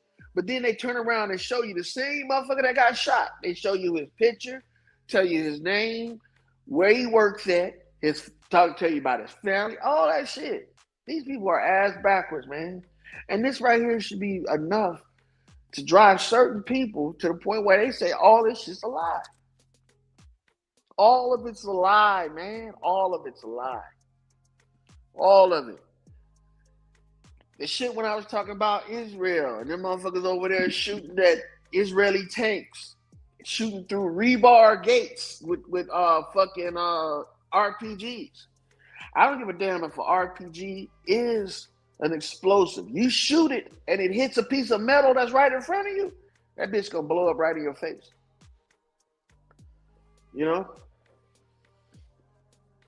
It's just that we didn't got so used to CGI and AI that now we can't even tell if real life shit is real no more. Or if it's fake. We can't tell. We can't tell. And my advice is to be this, to tell you the truth, would be don't believe any of it. Don't believe any of it. Don't play into it. You know what I'm saying? Don't even waste your time with it. Because I'm telling you right now, it's not going to affect you unless you allow it to. You know, just like the same thing they said. They put out all of this shit. I watched it happen, man. It was like a bad movie. It was like that movie that they made. What do they call it? Fucking War of the Worlds, where all them people got sick, you know, and started becoming zombies and shit. That's the shit they was trying to play out with this COVID shit over the past couple years. When they came out, man, and it was like, yeah, all these people were dying. The hospitals were overwhelmed. I was thinking to myself, so the major cities, the hospitals should be like, the parking lots should be crowded. You know, even if they did bring you there by ambulance, you ain't come there. Your family ain't just, you know, say fuck you. So the parking lot should have been crowded. The emergency room should have been crowded. They shouldn't have had no floor in the hospital that was vacant. Shit, man. With nobody at any of these hospitals. Sacramento, Reno, LA, none of these hospitals. And then, on top of that, they wouldn't even let people come in the hospital and videotape and show that they didn't have nobody there. Once I saw that, I was like, oh, yeah, these motherfuckers bullshit. They bullshit. Well, all these people that they talking about. And then on top of that, I know I keep saying on top of that, on top of that, on top of that. The nurses making TikTok videos dancing. I was like, oh, they just running a straight out game on our ass, a ritual. This shit is garbage, man. And I was like, nobody with in their right mind gonna fall for this shit. Man. Had so many people falling for that shit. You had more people lining up to get shots than there were people in the hospital. And look, those years, nobody died of the flu. Matter of fact, nobody was dying of cancer, heart attacks, strokes, none of that shit. Nobody was even dying, period. I was like, God damn. No car accidents, no nothing. Just everybody dying from COVID. It's a damn shame. It's like they brought people that were smart about the deception, replaced them with people that's dumb about deception. They replaced them with the dumb deceivers. The dumb deceivers was like, fuck it. We're not going to do the workup. We just going to jump right into the mix. Everybody died. Yeah. That's how it works. Everybody died. Don't nobody come to this motherfucking hospital unless they got COVID. Nobody. And I was like, God damn, everything COVID now. Everything. And see, you would think that people would catch on to that shit. You know, but that's not how it works. That's not how it works. We got to understand how powerful this tool is we're using. Social media is the most powerful tool, one of the most powerful technologies that was created in generations. Social media. There's no other technology more powerful than social media right now. None. Not Tesla, not fucking any weapon there's never been a form of deception as powerful as social media has been. You know what I'm saying? No other weapon has been detrimentally effective against people than social media has. I'm telling you, the technology that they say has changed the world in the past 200 years is not fucking medicine. It's not fucking mechanics or structural engineering. None of that shit. None of that shit. The technology that has changed the way humans live and has had a big impact on progression in society is none other than social media. That is the technology of this era, of this age. Not even computers, cell phones, any of that shit can compare to social media. Any of it. That's why social media came about at the same time as cell phones. You know, I can remember when cell phones became a big deal. You know, when they first came out, they was garbage. Who wants to buy a cell phone and only be able to use it to call certain motherfuckers? And they knew that shit wasn't gonna happen. If they wanted everybody to have a cell phone, they knew they was gonna have to dumb that shit down and make it accessible even to poor motherfuckers. You know, they're giving away phones now today, smartphones, phones that they say that are so technologically advanced that you can run an entire fucking, you know, you can run an entire government from your cell phone. You know what I'm saying? You can run an entire business from your cell phone. You know, you can do so much with your cell phone. You can make movies with your cell phones. You can create you know, different types of science projects with your cell phone. Bro, the cell phone today is more complicated than any other device that we've ever had throughout history. And it still has nothing on social media. It doesn't even hold a candle to social media. Social media is like an eagle, and cell phones is like a sparrow. You know what I'm saying? Without cell phones, social media would still be number one on the technological scale or technological list. You know why? Because social media is not just people interacting with one another. It's actually a system that's set up to work on its own without people. This is what we don't understand. Social media at first wasn't a bunch of people on FaceTime or not Facebook, MySpace and all of that shit, or Clubhouse or whatever the fuck these things are. It wasn't a bunch of people on there. It was actually software interacting with software. I mean, look at me right now. I'm on StreamYard, right? On my cell phone. I could be streaming straight to YouTube. But since I got StreamYard, I'm going through StreamYard so StreamYard can go through YouTube automatically. Software talking to software. I'm just on the software talking. You know what I'm saying? But without me, this shit can do it by itself. StreamYard can communicate with YouTube by itself. It doesn't even need me to do this in real time. It can go back into the archives, pick any of my videos and send it to YouTube without me even knowing it. Without me even knowing it. This is what I'm talking about. And this is how information is sent. You know, nation to nation. It's sent automatically. It's not sent like how we do it. Like you got to push a button in order to broadcast. No. These people send information. Nation to nation send information automatically.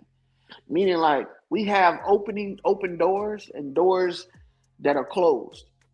When they send information, it doesn't even have to be a real person sending it. It can be AI sending it. It can be, you know, set up on a schedule and, you know, and it's just already pre-recorded and sent here.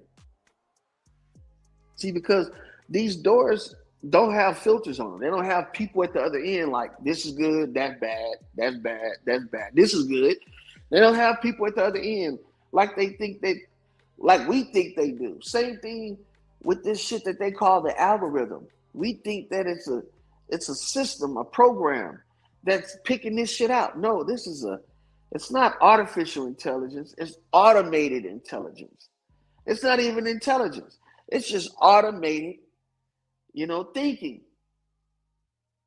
It's already it's like an automated thought process. So if I was to create an AI system, right, and I wanted only, my thoughts to be put out there, I would make I would make a list already pre-made of all the things that I consider factual, and then I would make another list everything I consider to be false. Then I would make another list of everything I would think it would be probable, and then I would make another list. See, it's just a list and list and list and list and list and list and list of these different types of things. What's funny, what's not funny, what's happy, what's sad, what's angry. All with a list of things that go along with it.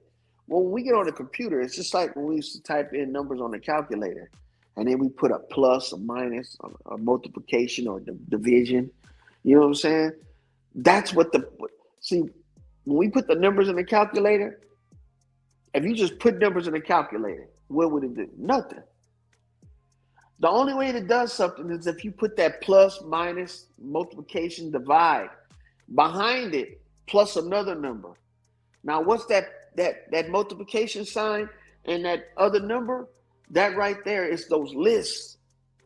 See, when I engage the calculator, right, and I type in numbers that I want to multiply, subtract, or divide, or any of that shit, I am accessing a list, right? And if that list only has, preconceived answers that I want, then no other answer is allowed. Every time I use the calculator, I'm always going to get what I want. I'm always going to get what I want. The calculator cannot process anything other than what you request of it, and it has to be in a reasonable manner.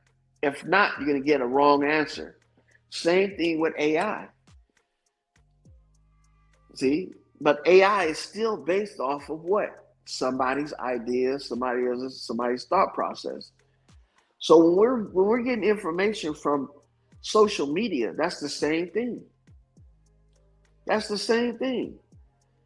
All the social media information we get has already been scanned and approved by certain people. And whenever you type in something that's related to that, you're only going to get that scanned and pre-approved information. You're not going to get something from somebody else. When I was younger, I thought that Google and Yahoo were actual search engines, but they're not search engines. They just they're like online libraries. That's it. When you go to the library and check out a book, you can't check out a book that hasn't been written. You're going to check out something that's already been written, it's already been vetted by the library. So you only have a certain amount of options. There's no going around those options and getting something brand new or something alternative. There's none of that. So when we're looking at social media, most people look at it like it's the sky's the limit. Like anything can occur on social media. Anything can be said, anything can be reported. Any and everything that occurs in real life can be put on social media. That's a lie. It can't be. It can't be. Because if it was, then we wouldn't have shadow banning. We wouldn't have fucking, controlled opposition. We wouldn't have any of that shit that stops your message from getting to large numbers of people. For instance, I've been talking on this thing for almost 2 hours. If YouTube was a free and open platform, for content creators, meaning that everybody that's on YouTube, if they're not actively watching something, could have access to this, then why only 2 people right now in my chat? That lets you know right there. YouTube can't afford to let your information go to every branch on the tree. It can't afford that. That's too much. It costs YouTube too much money to do that. So what YouTube does is it creates artificial branches. Some branches have 100 people in them.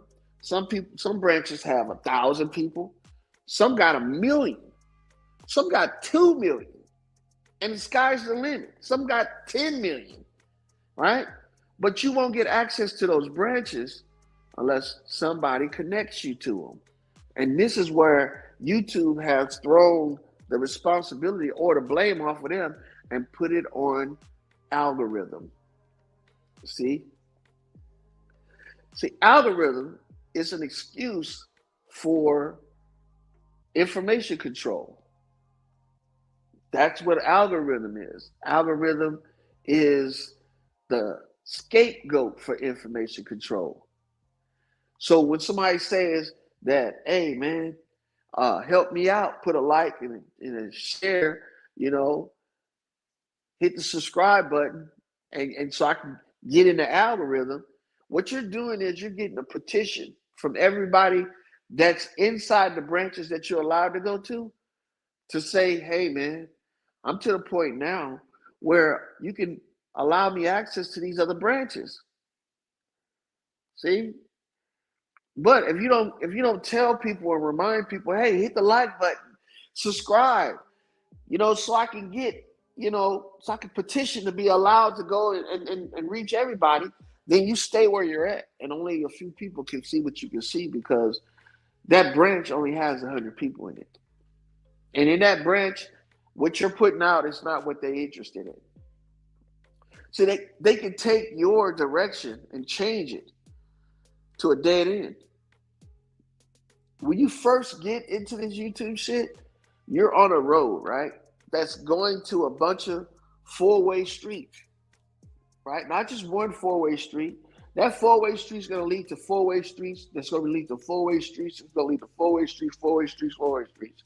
You see what I'm saying? So YouTube's algorithm is controlling the stoplights at each one of them streets. And this is what they want us to think. But in actuality, it's not that. Everybody that's on YouTube, believe it or not, is less content creators than there are people watching them. So they can assign a person at YouTube, a YouTube employee, to every content creator on YouTube, believe it or not. And that content creator is charged with determining whether or not whether you're going to go straight on that four-way, or you're going to turn left, right, and end up at a dead end, or whether it's going to open up and you're going to be on a highway now. You see what I'm saying? That person that's assigned to you, that's their only job, and they call them the algorithm. It is a rhythm because they're all following the same, instructions. So they're all in line. They're all in sync with one another. And their sync is this right here. Nothing gets shared unless it's what we want to share. And that's what happens when you have a platform. YouTube servers are they gotta be massive, man. Because to put everybody on a server and say you're only allowed to hit this server, you're only allowed to hit that server, and that server has to be, like a 24-hour job. So that's another reason why YouTube is such a strong tool in society today, because it's too big to fail. Imagine how many people is working for YouTube. Not just the content creators. I'm talking about actual employees that are, like I said, there's one employee per content creator or per IP address. So your IP address is you. And there's one employee that's assigned to your IP address. And that IP address, depending on what you're putting on it or what you're sending out from it, is allowed to branch out to other servers. So you could be exposed to other IP addresses. But YouTube doesn't allow that to happen unless you meet their criteria, unless you meet their standard. But see, what I haven't seen happen is this right here. YouTube is a corporation, right? And that corporation is part of the government. And the government, right, unless specifically, acknowledged, it, is ran and supposed to be regulated by the Constitution. Meaning that YouTube can't allow information to come from other countries that's going to sabotage this country. That's why they have like regions and shit. But ain't nobody saying anything about how YouTube is supposed to support freedom of speech because it's protected by freedom of speech. So if you're protected by freedom of speech, that means that you're supposed to support freedom of speech. And if you're not supporting freedom of speech, that means that you can't be protected by it. And if you're not protected by it, that means that your platform, right? If a state says that it doesn't want you to operate in its state, then it could stop you from operating in its state, and that state's members won't have access to YouTube. But you see, it hasn't happened because YouTube is supported by freedom of speech, which is the Constitution. So unless somebody brings that up under an official state or an official, environment, for instance, in the court of law, then they're going to continue monitoring us. They're going to continue stealing our intellectual property, and they're going to continue keeping us silent when we should be free to say what we want to say as long as it's not harming anybody.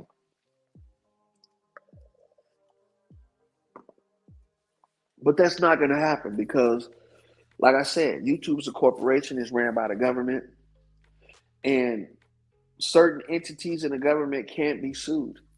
Like the military can't be sued, the president can't be sued, the executive branch can't be sued, Congress can't be sued. All of these entities that are too big to fail can't be sued. And this is the reason why YouTube allows or is allowed to do what it does. Puffy, for one, right, should be able to alert YouTube that his name is being slandered and say, I don't want this type of information being put out against me. Just like Kamala Harris did when people were trying to say that she was a bad president, just like Barack Obama did. All of these people did, right? Contacted these social media platforms and told them, hey, stop this information. He could do the same thing or bring charges up against them because they're allowing their platform to slander him. But why he hasn't done that? It's because what? One or two things. Either YouTube's not supported by the government and doesn't, support freedom of speech, or he's not really in trouble like that.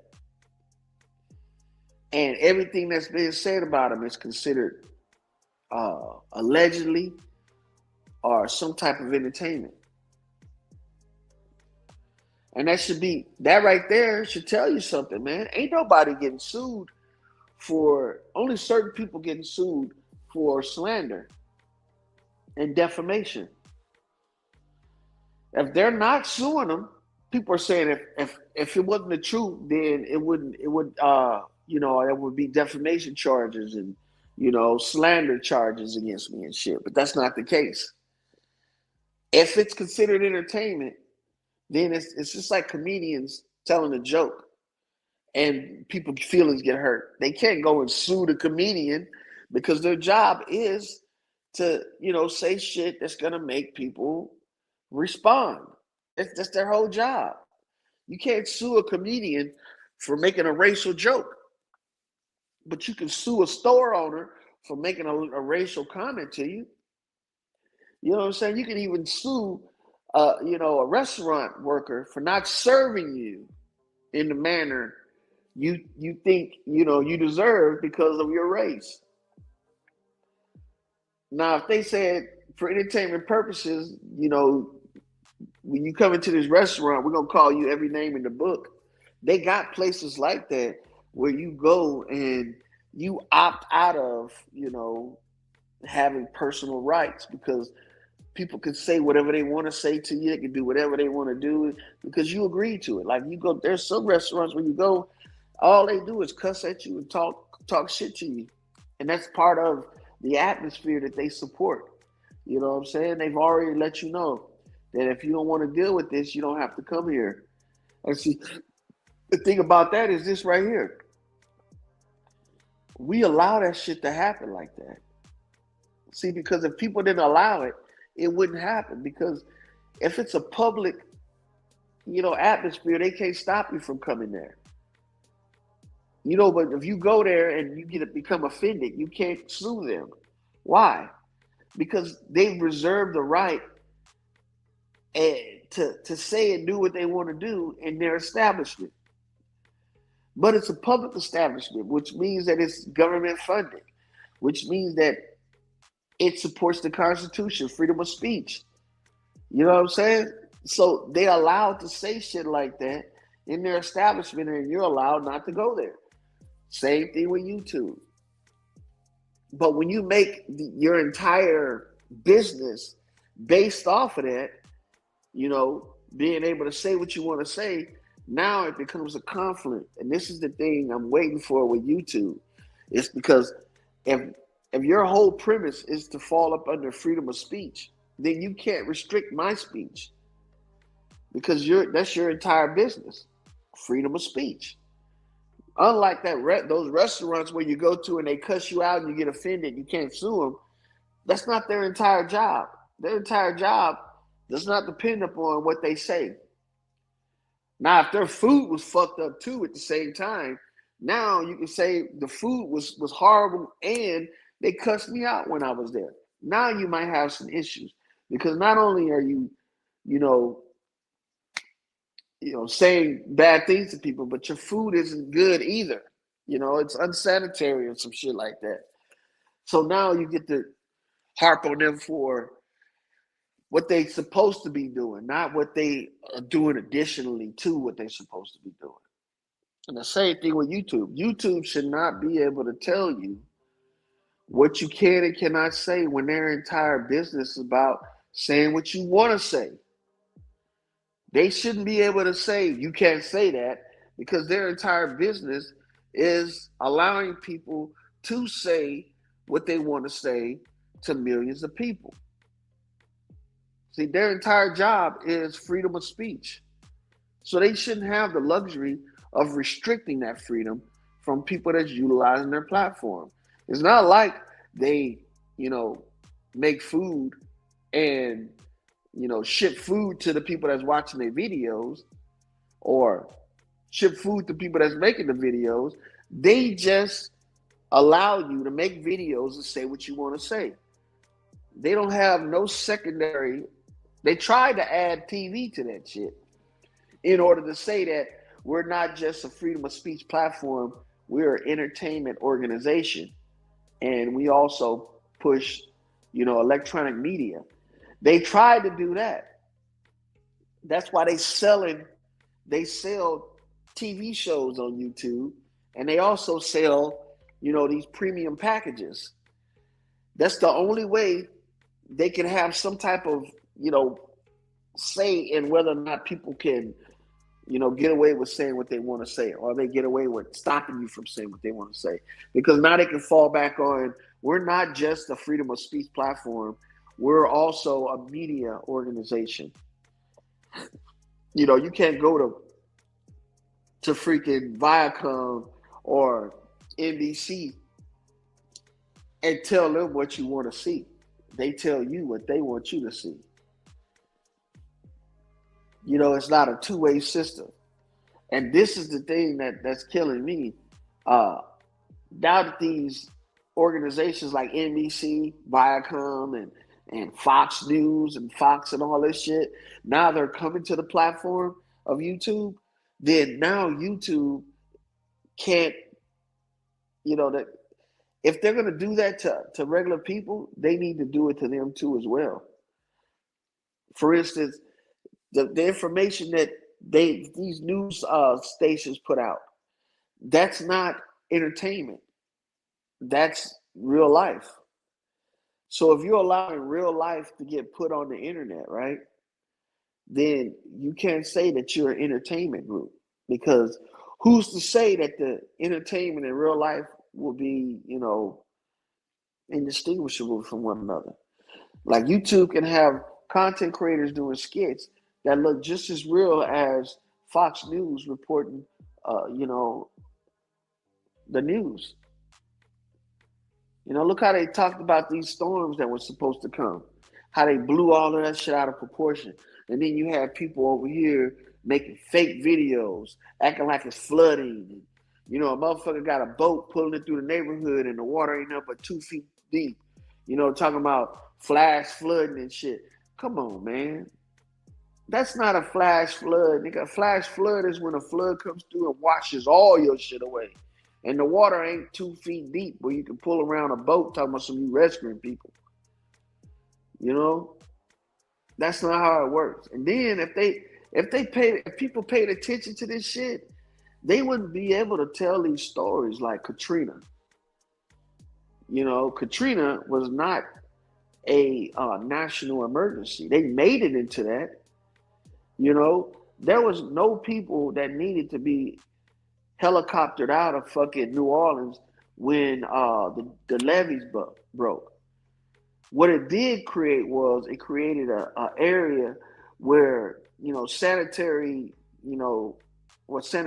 was really bad. For instance, everybody's houses, water got into their house, and the water was just rainwater until the levees. They released the levees and flooded it. Then it became sewer water, because once the sewers flooded up, were overflowing water, everything that was in the sewer came to the surface.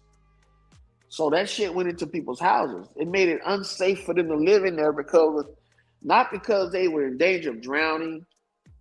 You know what I'm saying? It was because it was unsanitary. That's why it was like that.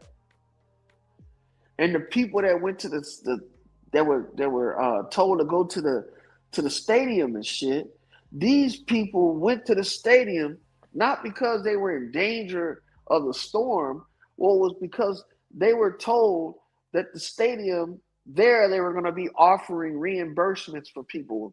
You hear about all these people supposed to get FEMA checks and all that shit. Where do you think they were told to go to fill out the paperwork to get these FEMA checks? You think they filled them out at home?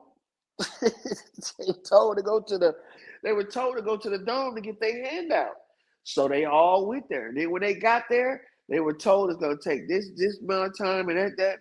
And 1 day turned to 2 days, 3 days, 4 days. You know how people get when they all corralled in one place. You get the wolves and you got the sheep. And shit, tomorrow we don't get our check. Shit, we about to start preying on these sheep. And that's what happened. It don't take a rocket scientist to see this shit. Them people could have been cleaning out them places a long time before they allowed them to do that shit. When somebody told them, yeah, we're going to give you such and such money for your house, and you ain't got to worry about cleaning it up, them people just packed up what they wanted, went to the domes, think they're going to fill out some paperwork and get refunded, and let their house just sit there and rot with all that shit water flowing through it. And then people that were the wolves, were stragglers, they just went and started raiding these people's houses, tearing up all their shit, taking everything. Copper sales went up through the roof, man, because all of houses got stripped of copper wiring and piping and shit. Them people went through and took all of that shit out them people's houses. And that's what the city wanted them to do. They wanted them to go through and make these places unlivable. So they can come through and say, these places are condemned. We're going to have to cut them. We're going to have to destroy them and relocate the citizens. That's what they did. But if they would have did a consolidated effort to go there and help the people out, they could have sandbagged around the opening of the levee and drained out all that water. and people could have went back to their houses and start cleaning up, rebuilding themselves and shit. But no, ain't with nobody doing that. Everybody looking for a handout. Shit, they had half the police station uh, under investigation for theft and looting. So all the people down there, man, that whole story was a big ass lie, man. Then they brought Kanye West buckethead ass up in there to make his little grand statement. Guys, Bush don't like black people. Come on, man. Look how that shit went over. Guess who was all up in arms about that shit? And you would never guess the majority of people that was up in arms about that shit. And I'm gonna tell you right now, the majority was not black people. The majority of people that was up in arms about what Kanye West said was Jewish people. They were the ones that was pushing the shit. They were like, I can't believe they're doing that to those people. Kanye West at that time, he wasn't talking about Jewish people like that, like he was recently. He was being supported by them. They was the ones that was pushing what he said, was making it a big deal. You know? People were so hard up too. How they know George W. Bush was flying overhead in a helicopter? What? I thought it was so bad out there that these people had to be locked into the Cinerdome, into the stadium and shit. Man, that was some crazy shit. I would never let them people do that shit to me. Never. And if my parents would allow them to do that shit, man, they would not be the voice of reason in my household. They would not be the voice of reason. See, that's the problem with people. They don't know how to cut people off after they fuck up. They give them the benefit of the doubt, allow them to stay in position. No, this is not in my world. You do not have a set lifetime position in my world. If you fuck up, you can be demoted. I could be demoted. You see, because everything that we do in life, it's a result thing. You know what I'm saying? You got to get results from it. If you don't get no results from it, then it's either one or two things. It doesn't matter, or it's a bust. If it's a bust, there's consequences for bust. You know what I'm saying? If your decision that you make fucks us up, then you can't make decisions. You got to prove yourself.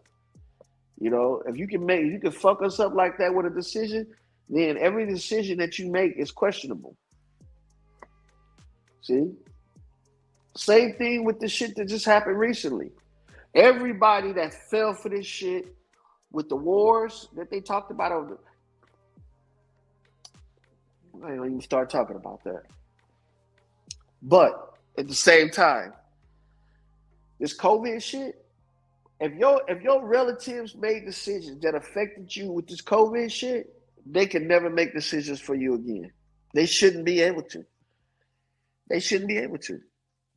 If your relatives, you can love them. I love mine too. I ain't gonna disown them or nothing like that. But they not the voice of reason that I'm gonna call up on and be like, hey man, I got a problem. Could you tell me, did you give me some advice? Hell no, nigga, you'll never give me advice again, nigga.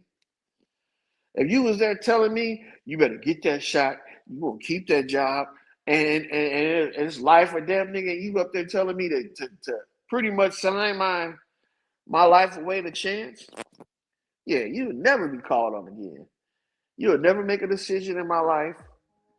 You know what I mean? I ain't gonna disown you. I love you, but you'll never be in a position where you can say, you know, hey, here's some good ideas. No, none of that shit. No more.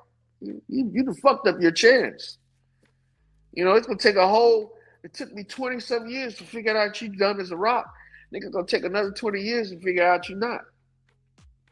So we might as well just call it quits. You know, because I don't think you go, you know, I'm gonna wait for 20 more years and watch you fuck up. Nah, man. Uh-uh. You made your choices. Now you gotta live with them. Now you just another relative. You know, you're no longer my confidant and shit. Same thing with friends. I ain't gonna disown you or nothing, but you would not be getting called when I have problems, and you know, and there's situations where we need to put our heads together. Not your head. You know, I do better going to put my head together with my pets and shit and come up with a logical explanation. At least they have the sense to worry about self-preservation. See? But shit, not motherfuckers in the past 4 years, 4 or 5 years, they didn't have no fucking self-preservation in them. They was like, we need this now. And you're wrong for not doing it without even thinking about it. You're like, what? Nigga, I'm wrong because I'm worried if I'm gonna be okay. And when the whole reason for doing it is to, whether you're gonna be okay. Why would you do something that you don't know if it's gonna harm you to save you from something that you don't know is gonna harm you? That's what I don't understand. And you know what they tell you? Oh, you can't. Once you get COVID, you can't take the vaccine because it's not gonna help you then. Well, what the fuck are you taking it for anyway? I mean, I never understood that. Same thing with all the other vaccines. I never understood why is it so important to take something to prevent you from something that you might not even catch. That you might not even catch unless you're doing something to catch it. That's when you should be worrying about preventing it. And I don't think anybody's doing anything to catch any of this shit besides, well, I don't know. I think the reason why they made this so prevalent, this vaccination thing, is because they knew that people are going to be exposed to it more and more as time go on. That's why they started upping the dosages, and then they also started adding new things to the vaccine schedules, because now these things are easier to come in contact with. But that should be making you think, or making you ask the question, what is it that we're coming in contact with that's raising our freaking exposure level? What are we doing that we haven't been doing that's causing our exposure level to go higher? And the only thing that stands out in my, thinking, in my thought process is, well, it's not, people having interactions with each other more and more, because we pretty much ain't stopped that. Babies were still being born. People were still having sex. That hasn't changed. So how is our exposure rate constantly going up if none of the shit that we've been doing has changed? But there is something that we've been doing that changed. See? We started growing our food indoors more than out in the open. And see, this is what people don't understand. When you grow food indoors, it's in a controlled environment, meaning that, hey, we shouldn't have no bacteria in our food if it's in a controlled environment, unless bacteria is what they're using to grow our food. And if they would think like that, then there would be all kinds of questions. What type of bacteria are they using? How often they use them? And then, in what types of foods are they using them in? If people thought like that, oh man, we would have a fucking shitstorm going on right now. But ain't nobody thinking like that. You know what? And it's not for everybody to think like that. It's only for a certain group of people to think like this. And that certain group of people are skeptics. And they let you know right there, skepticism is on the decline. It's not on the rise, it's on the decline. And people aren't skeptics. They're not skeptical no more. People are not calling other people's bullshit no more. It's like people have allowed themselves to be more susceptible to fraud, to lies, to deception. They allow themselves to do that. And what I think is about that is that now it's easy. This is how I think deception is. Deception was created when there was something to be deceived about. When there's something to lose when you're deceived. Well, if you're growing all your own food, you're raising your own animals and you're building your own houses, then yeah, all of that shit right there, if you're deceived, you can lose all of that shit. You know, if somebody deceive you, all your animals could die.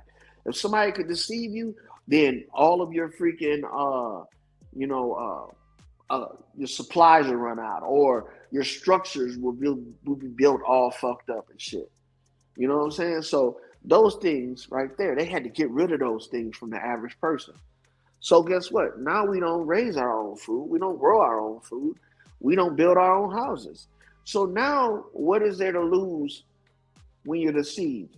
Not too much. You know what I'm saying? The only thing that was left was wealth. You know what I'm saying? Money. Now they took that away. And you would ask, how did they take that away? Well, now money is not that hard to obtain. You know what I'm saying? You can, if you can make a bullshit ass video and make enough money to make videos on your part time to make money, anybody can make money. I mean, the migrants, they came here, they was making money off of TikTok. They was doing all kind of shit. These people were living high, just like we were living. But the thing is that it became so easy to make money, right? So that took away the fear of not being able to. And it also took away the fear of losing it. So now if you get deceived, oh, you motherfucker, you know, swindled me out of $100, man. That ain't a big deal no more. Shit, getting swindled out of $1,000, that's not a big deal no more. I can make that back, no problem. You know what I'm saying? It's not, you know, it's not an urgency to protect yourself no more. They've taken away all of the urgency out of things. You know, it's people aren't in fear of losing money no more because money is so easy to make. So they've taken away your inhibition. Now losing money is shit. That's like losing your keys or losing your wedding ring. You can either keep looking for it and eventually you'll find it, or you just replace it. So when they did that, now people don't even, you know, if you're gonna trick me, go ahead and trick me. You know what I'm saying? You can't do nothing to me because I can make that little bit of money back like it ain't shit. You know what I'm saying? So once they added the ability to make money from doing nothing, then they took away people's skepticism. Because now if you cheat me, I can just replace it. Back then you had to be really, really on your game to avoid these fraudsters because money was hard to come by. You know, middle class was shit, $3,000 a month. Now that's poor. Middle class is $150,000, $200,000 a month. That's middle class now. You know, a millionaire ain't shit. Becoming a millionaire, man, I've been a millionaire like 5 or 10 times already in my life. I've been a millionaire like 5 or 10 times already. That ain't shit. $1 million go through our hands like it ain't shit a day.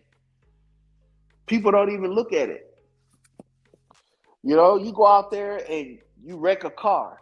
You don't really think that that's $1 million, but it is. Imagine what just occurred. You not only destroyed your shit and they shit, but what about the services that it took to get that shit cleaned up?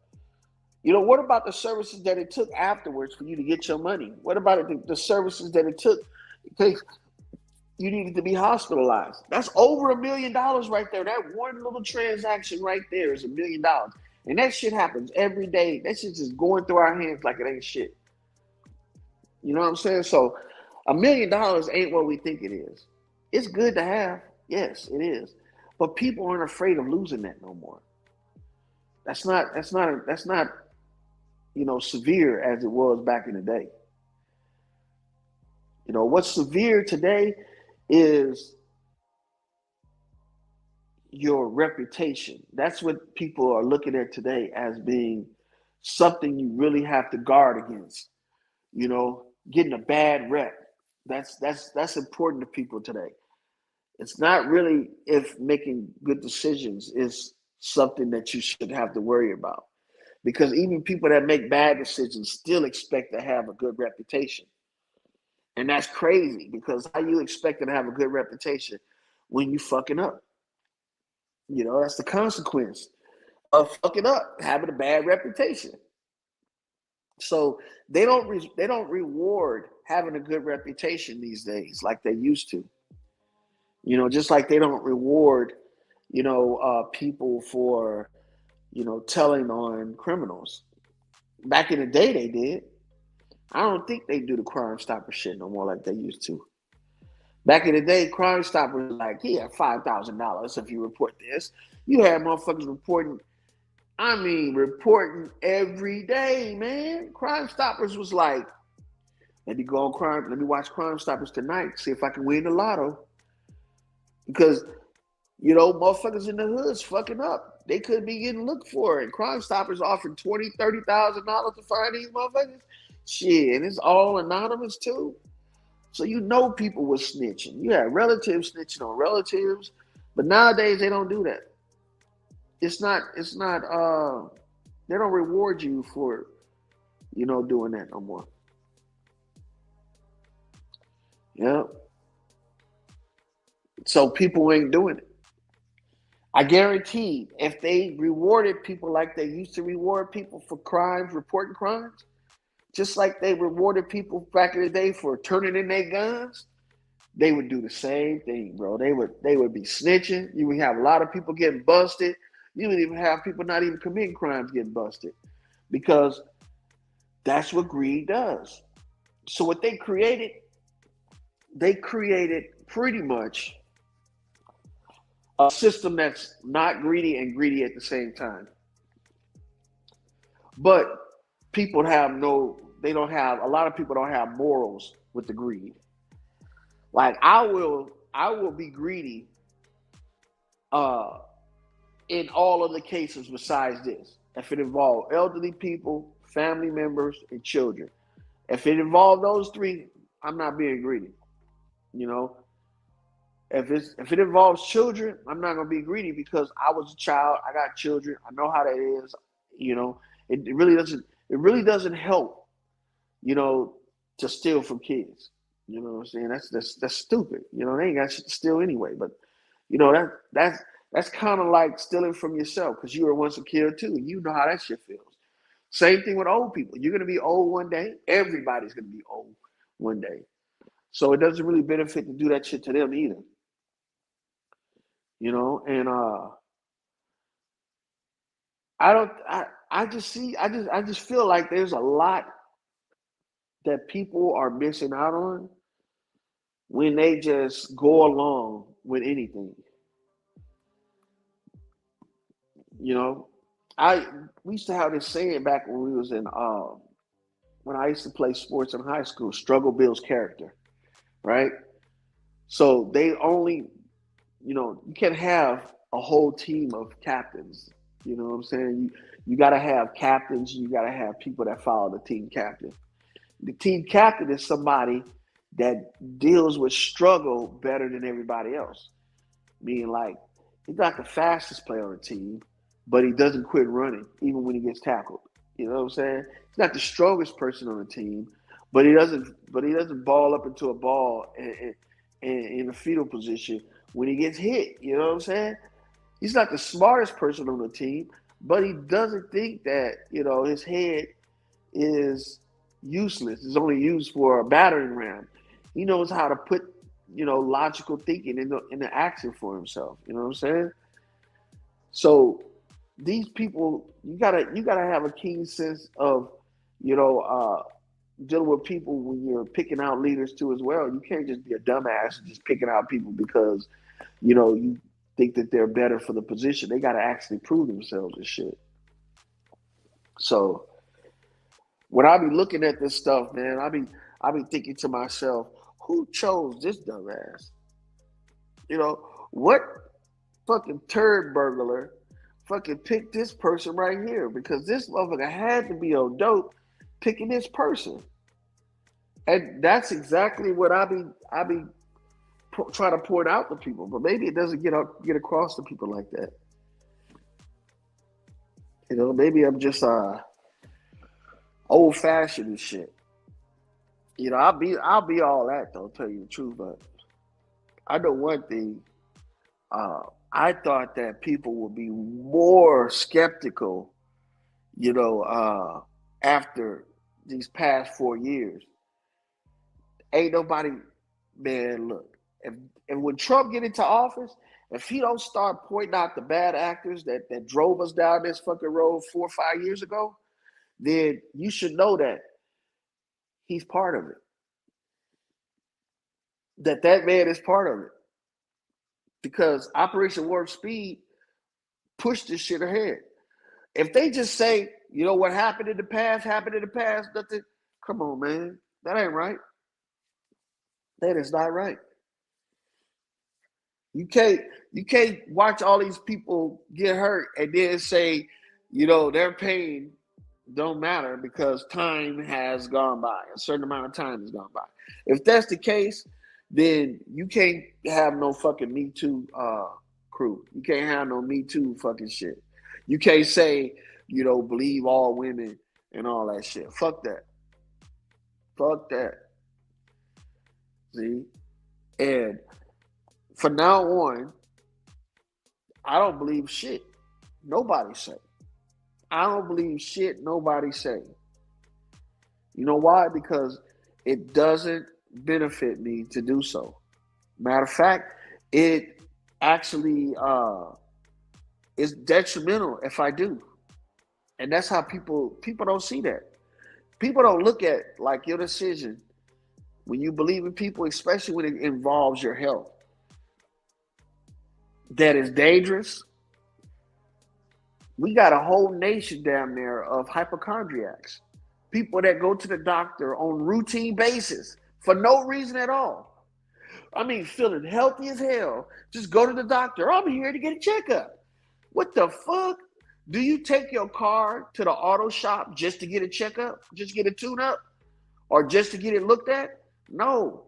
And you ask the person why they don't do that. And they'll tell you a logical answer. I don't take my car to the dealership or to the mechanic shop when it's running good because they're going to try to find something wrong with it.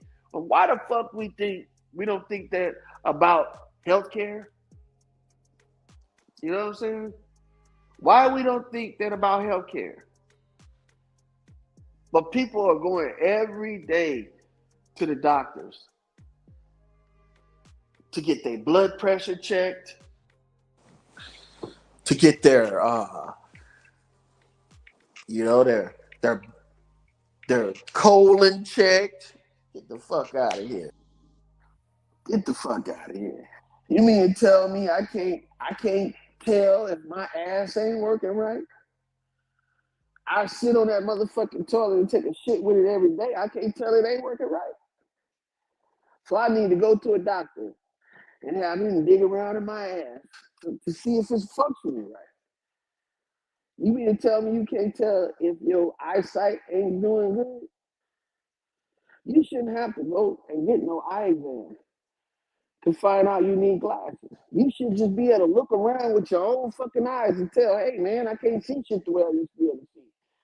I probably need to go get glasses. Now to go find out what prescription you need, yeah. But I don't need to go there every fucking 6 months, 3 to 6 months to have you check my eyes. I don't need to go to the doctor every fucking 2, 3 weeks to get my blood pressure checked. You know? I know how urine looks, how it's supposed to look. I know how feces look, how it's supposed to look. I know how spit looks. I know how blood looks. I know how all this shit looks because I've seen it come out of my body. Now, if my spit comes out yellow, and my urine comes out purple, and my shit comes out white, yeah, something fucking wrong. You know what I'm saying? Now I'm gonna be looking for answers, and for suggestions on what's going on. But you got people that just go to the doctor just because they got an appointment, or they make an appointment. It's like everything's going fine. I woke up today, I feel great. I fucking, I'm having fun, I'm eating good, I feel great, sleep good. But I look at my calendar, I ain't been probed in about 6 months to a year. I need to go get probed. Let me make an appointment to get probed. See, that don't make no sense to me. That don't make no sense to me. And what did the people do back in the day before we had health care? How they live 70, 80, 90, 100 years and fucking didn't have to make no appointments, get no shots, none of that shit. How they do it? When we have less today than we had back in the day. Technology makes less for you to do versus back in the day, right? We got phones today. Back in the day, they had to get up, get in a car, drive to these people's house to go see them. You know what I'm saying? Or they had to get up, walk down the street, and go knock on the door to go see these people. I ain't got to do shit. I can do everything right now for my own. Matter of fact, I can sit down and watch TV and do everything while I'm watching TV from my house. I can buy groceries. I can pay my bills. I can talk to my relatives. You know what I'm saying? I can even threaten motherfuckers from the comfort of my own home. You know? But you got people living less today than you got them, you know, than back in the day. I don't understand. And the health reasons the reason why is baffling to me, right? All right? Check this shit out. How the hell did obesity become obesity? How did being fat become obese? How did that term even get brought into the conversation when it comes to weight, obesity, fat? You know what I'm saying? How did that become like that?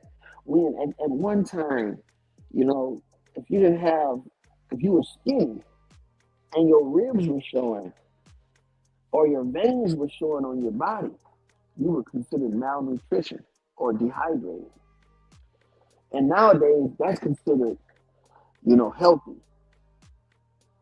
When your veins are showing, they're protruding from your skin, that means that your body is dehydrated. That means that, there's less water in your muscle fibers.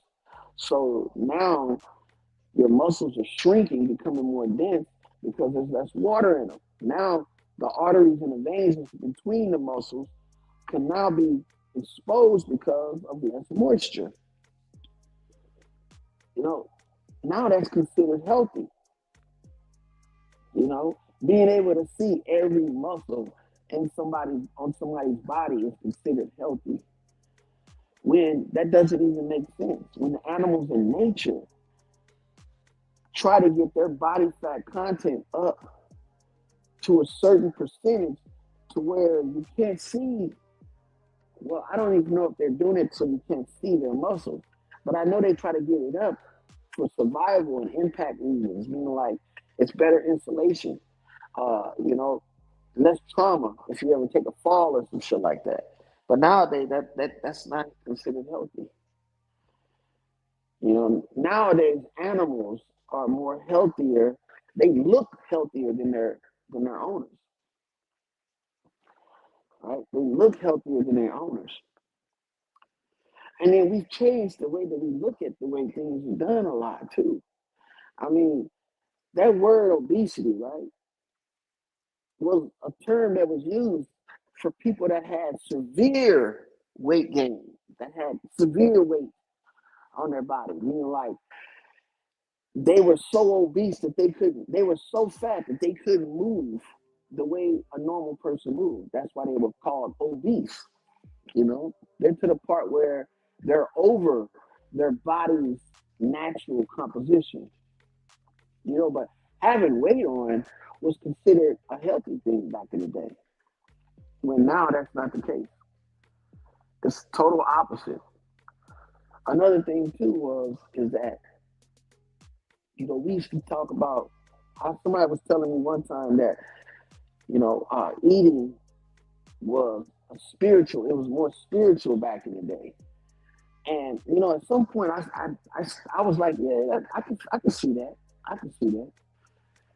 Because eating is something that people, do whether they're with somebody or not. You gotta eat. You know what I'm saying? And it can be a relaxing thing, or it can even be something that motivates you. It can be a motivational thing. Like when you eat, you know, you're calmer. You know what I'm saying? You're relaxed. You feel satisfied when you're eating, right? You feel like you've accomplished something. I don't know why you feel like that. Like, at least I don't know why I feel like that. But when I'm hungry, I feel driven to eat. So I do things different. If I'm hungry, I don't go shopping because if I'm shopping when I'm hungry, I'm gonna be thinking about all the shit that I could have, not what I should have or what I need. So I always try to make a point of when I go shopping, I never go shopping hungry. I try to eat before I go shopping because I don't want to be picking up everything that I could pick up. I got a list of shit. I want to go over there and pick up that shit instead of, it's just something about that. Also, if you're hungry, right, it makes you, you know, when you're hungry, it makes you less selective as well. Meaning you want to eat, you're willing to eat a lot of things when you're hungry versus when you're not. When you're not, and that's the thing that I think that people don't understand.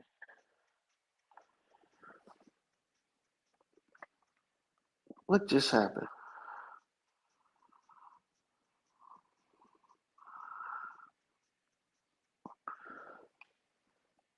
But yeah, I don't do certain things like that. But look, my thing is this right here. I heard somebody say this one time.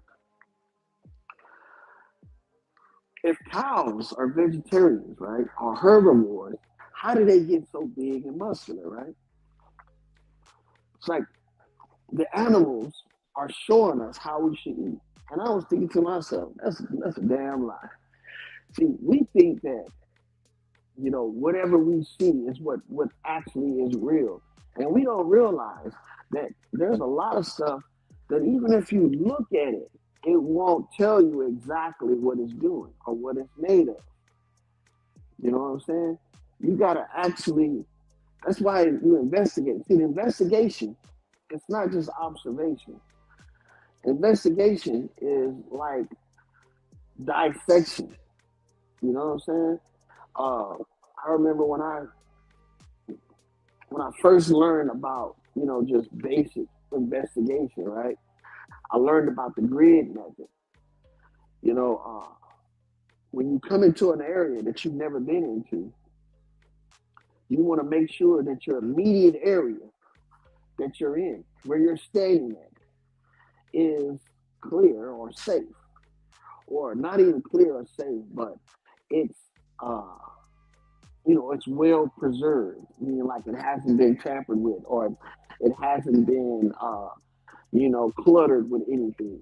And then you work your way out in like a grid pattern. You don't just start investigating your entire environment from that location straightforward. No, you start in a grid pattern. You start like either on your left side or your right side, and you work your way left or right, or you just do the entire left side, or you do the entire right side. You never just start off just looking around and shit, and not actually having some type of pattern, because that's what investigating is. It's recognizing patterns and zones and sectors of shit. Until you take all those pieces and you make a big picture.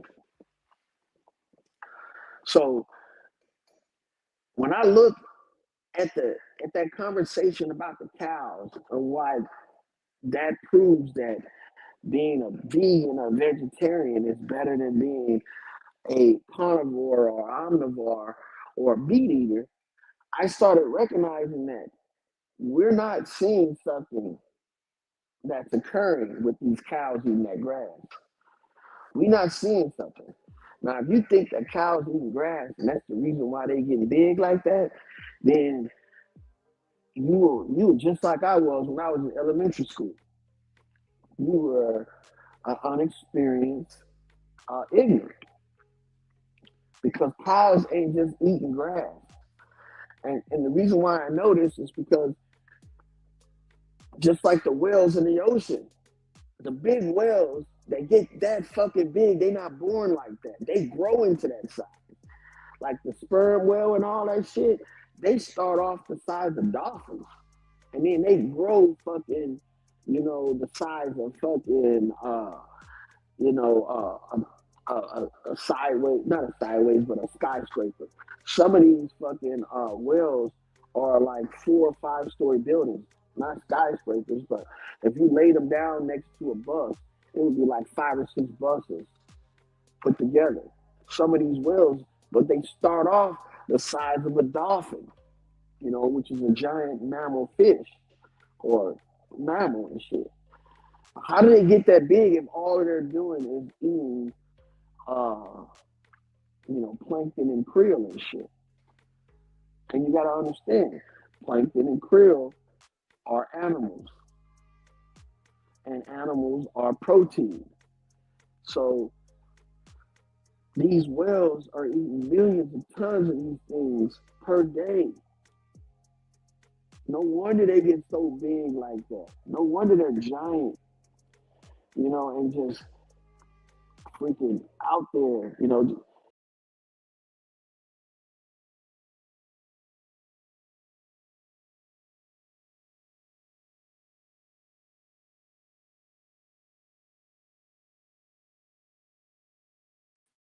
Why is this shit doing this? Having some technical difficulty here. But yeah, so the whales are eating this krill. Now let's look at this on land animals. You got elephants, you got cows, you got horses, you got all of these animals that are considered herbivores, but they're big and they're freaking muscular and shit. They don't really eat meat. And the average person would be like, so that's the way they're getting big, is from this grass and shit, which is plants. But in actuality, they're getting big because of bacteria. Bacteria are animals, just like krill and plankton are. Microscopic, but you got to understand, cows eat all fucking day. And you're talking about billions, if not trillions of bacteria that they're eating when they're eating out there all day. Because they eat like two times their body weight in grass and shit. So if you was eating that much protein, then you would be getting that big too as well. So it never made sense to me how people thought about simple shit like that. Like I said, if you think like that as an adult, you're thinking on the same level as a little kid. So that right there was weird how everybody thought about shit and how their mind, thought processes worked and shit. So I never thought that. After I found that out, I never thought, the same way after that, because things aren't the they're not always what they seem. Let me see this shit. This is crazy.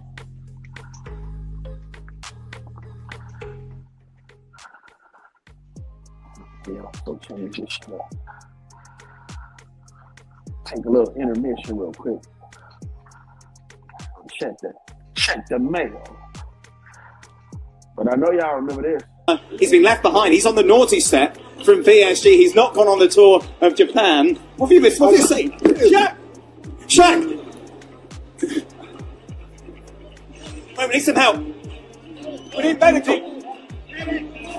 Medical. Okay. Okay. Obviously. Half-time then here at the Rose Bowl. It's AC Milan at 2, Real Madrid 0, but that, of course, very much secondary to what happened ahead of the game. Obviously, my mate Xhaka not here, but as it stands, it's good news. He's conscious, he's talking. I think he's a little embarrassed about it all. He's apologised profusely. Not a man who likes people to make a fuss of him. Obviously, far too early to make any sort of diagnosis, but the important thing is that Xhaka's conscious, and we spoke to his family as well, because you imagine seeing that happen live. There can't be many more things that can scare you amongst a family, but fortunately we spoke to his wife and things are looking okay. Silly Xhaka. All right, then we'll be going back to the second half of this game here at the Rose. He's been left behind. He's on the naughty step from PSG. He's not gone on the tour of Japan. What have you missed? What did you say? Shaq! Shaq! And I don't understand why, as a funeral director, I'm the one sort of blowing the whistle. Middle-aged people that were dying not at the normal time of the day, right? So they come home, have dinner, and die. And there'd be family present in their home. Average, normal people. So that was a problem because that's new. You can't live with something like that in your body for a length of time. I mean, I was shocked that the people that I was seeing were living with that amount of that material in their circulatory system. I call them white fiber masses, and that's because they're an anomaly that I've never seen before in 27 years as an embalmer and a funeral director. They're solid, so they're not tubular, they are solid right through. They are an exact cast of what the circulatory system looks like inside our bodies. And they often have a current jelly clot incorporated into the tentacles of the white fiber masses. I was seeing that the white fiber masses were getting bigger and bigger and bigger and bigger. There's Australian embalmers, there's British embalmers, and now I'm having Canadian embalmers that I talk to that their experiences have been basically the same. They have the same concerns, and now they're expressing that they're absolutely in fear for their own lives and the lives of their family and friends. Something's very wrong, and I don't understand why, as a funeral director, I'm the one sort of blowing the whistle. Middle-aged people that were dying not at the normal time of the day, right? So they come home, have dinner, and die. And there'd be family present in their home. Average, normal people. So that was a problem because that's new. You can't live with something like that in your body for a length of time. I mean, I was shocked that the people that I was seeing were living with that amount of that material in their circulatory system. I call them white fiber masses, and that's because they're an anomaly that I've never seen before in 27 years as an embalmer and a funeral director. They're solid, so they're not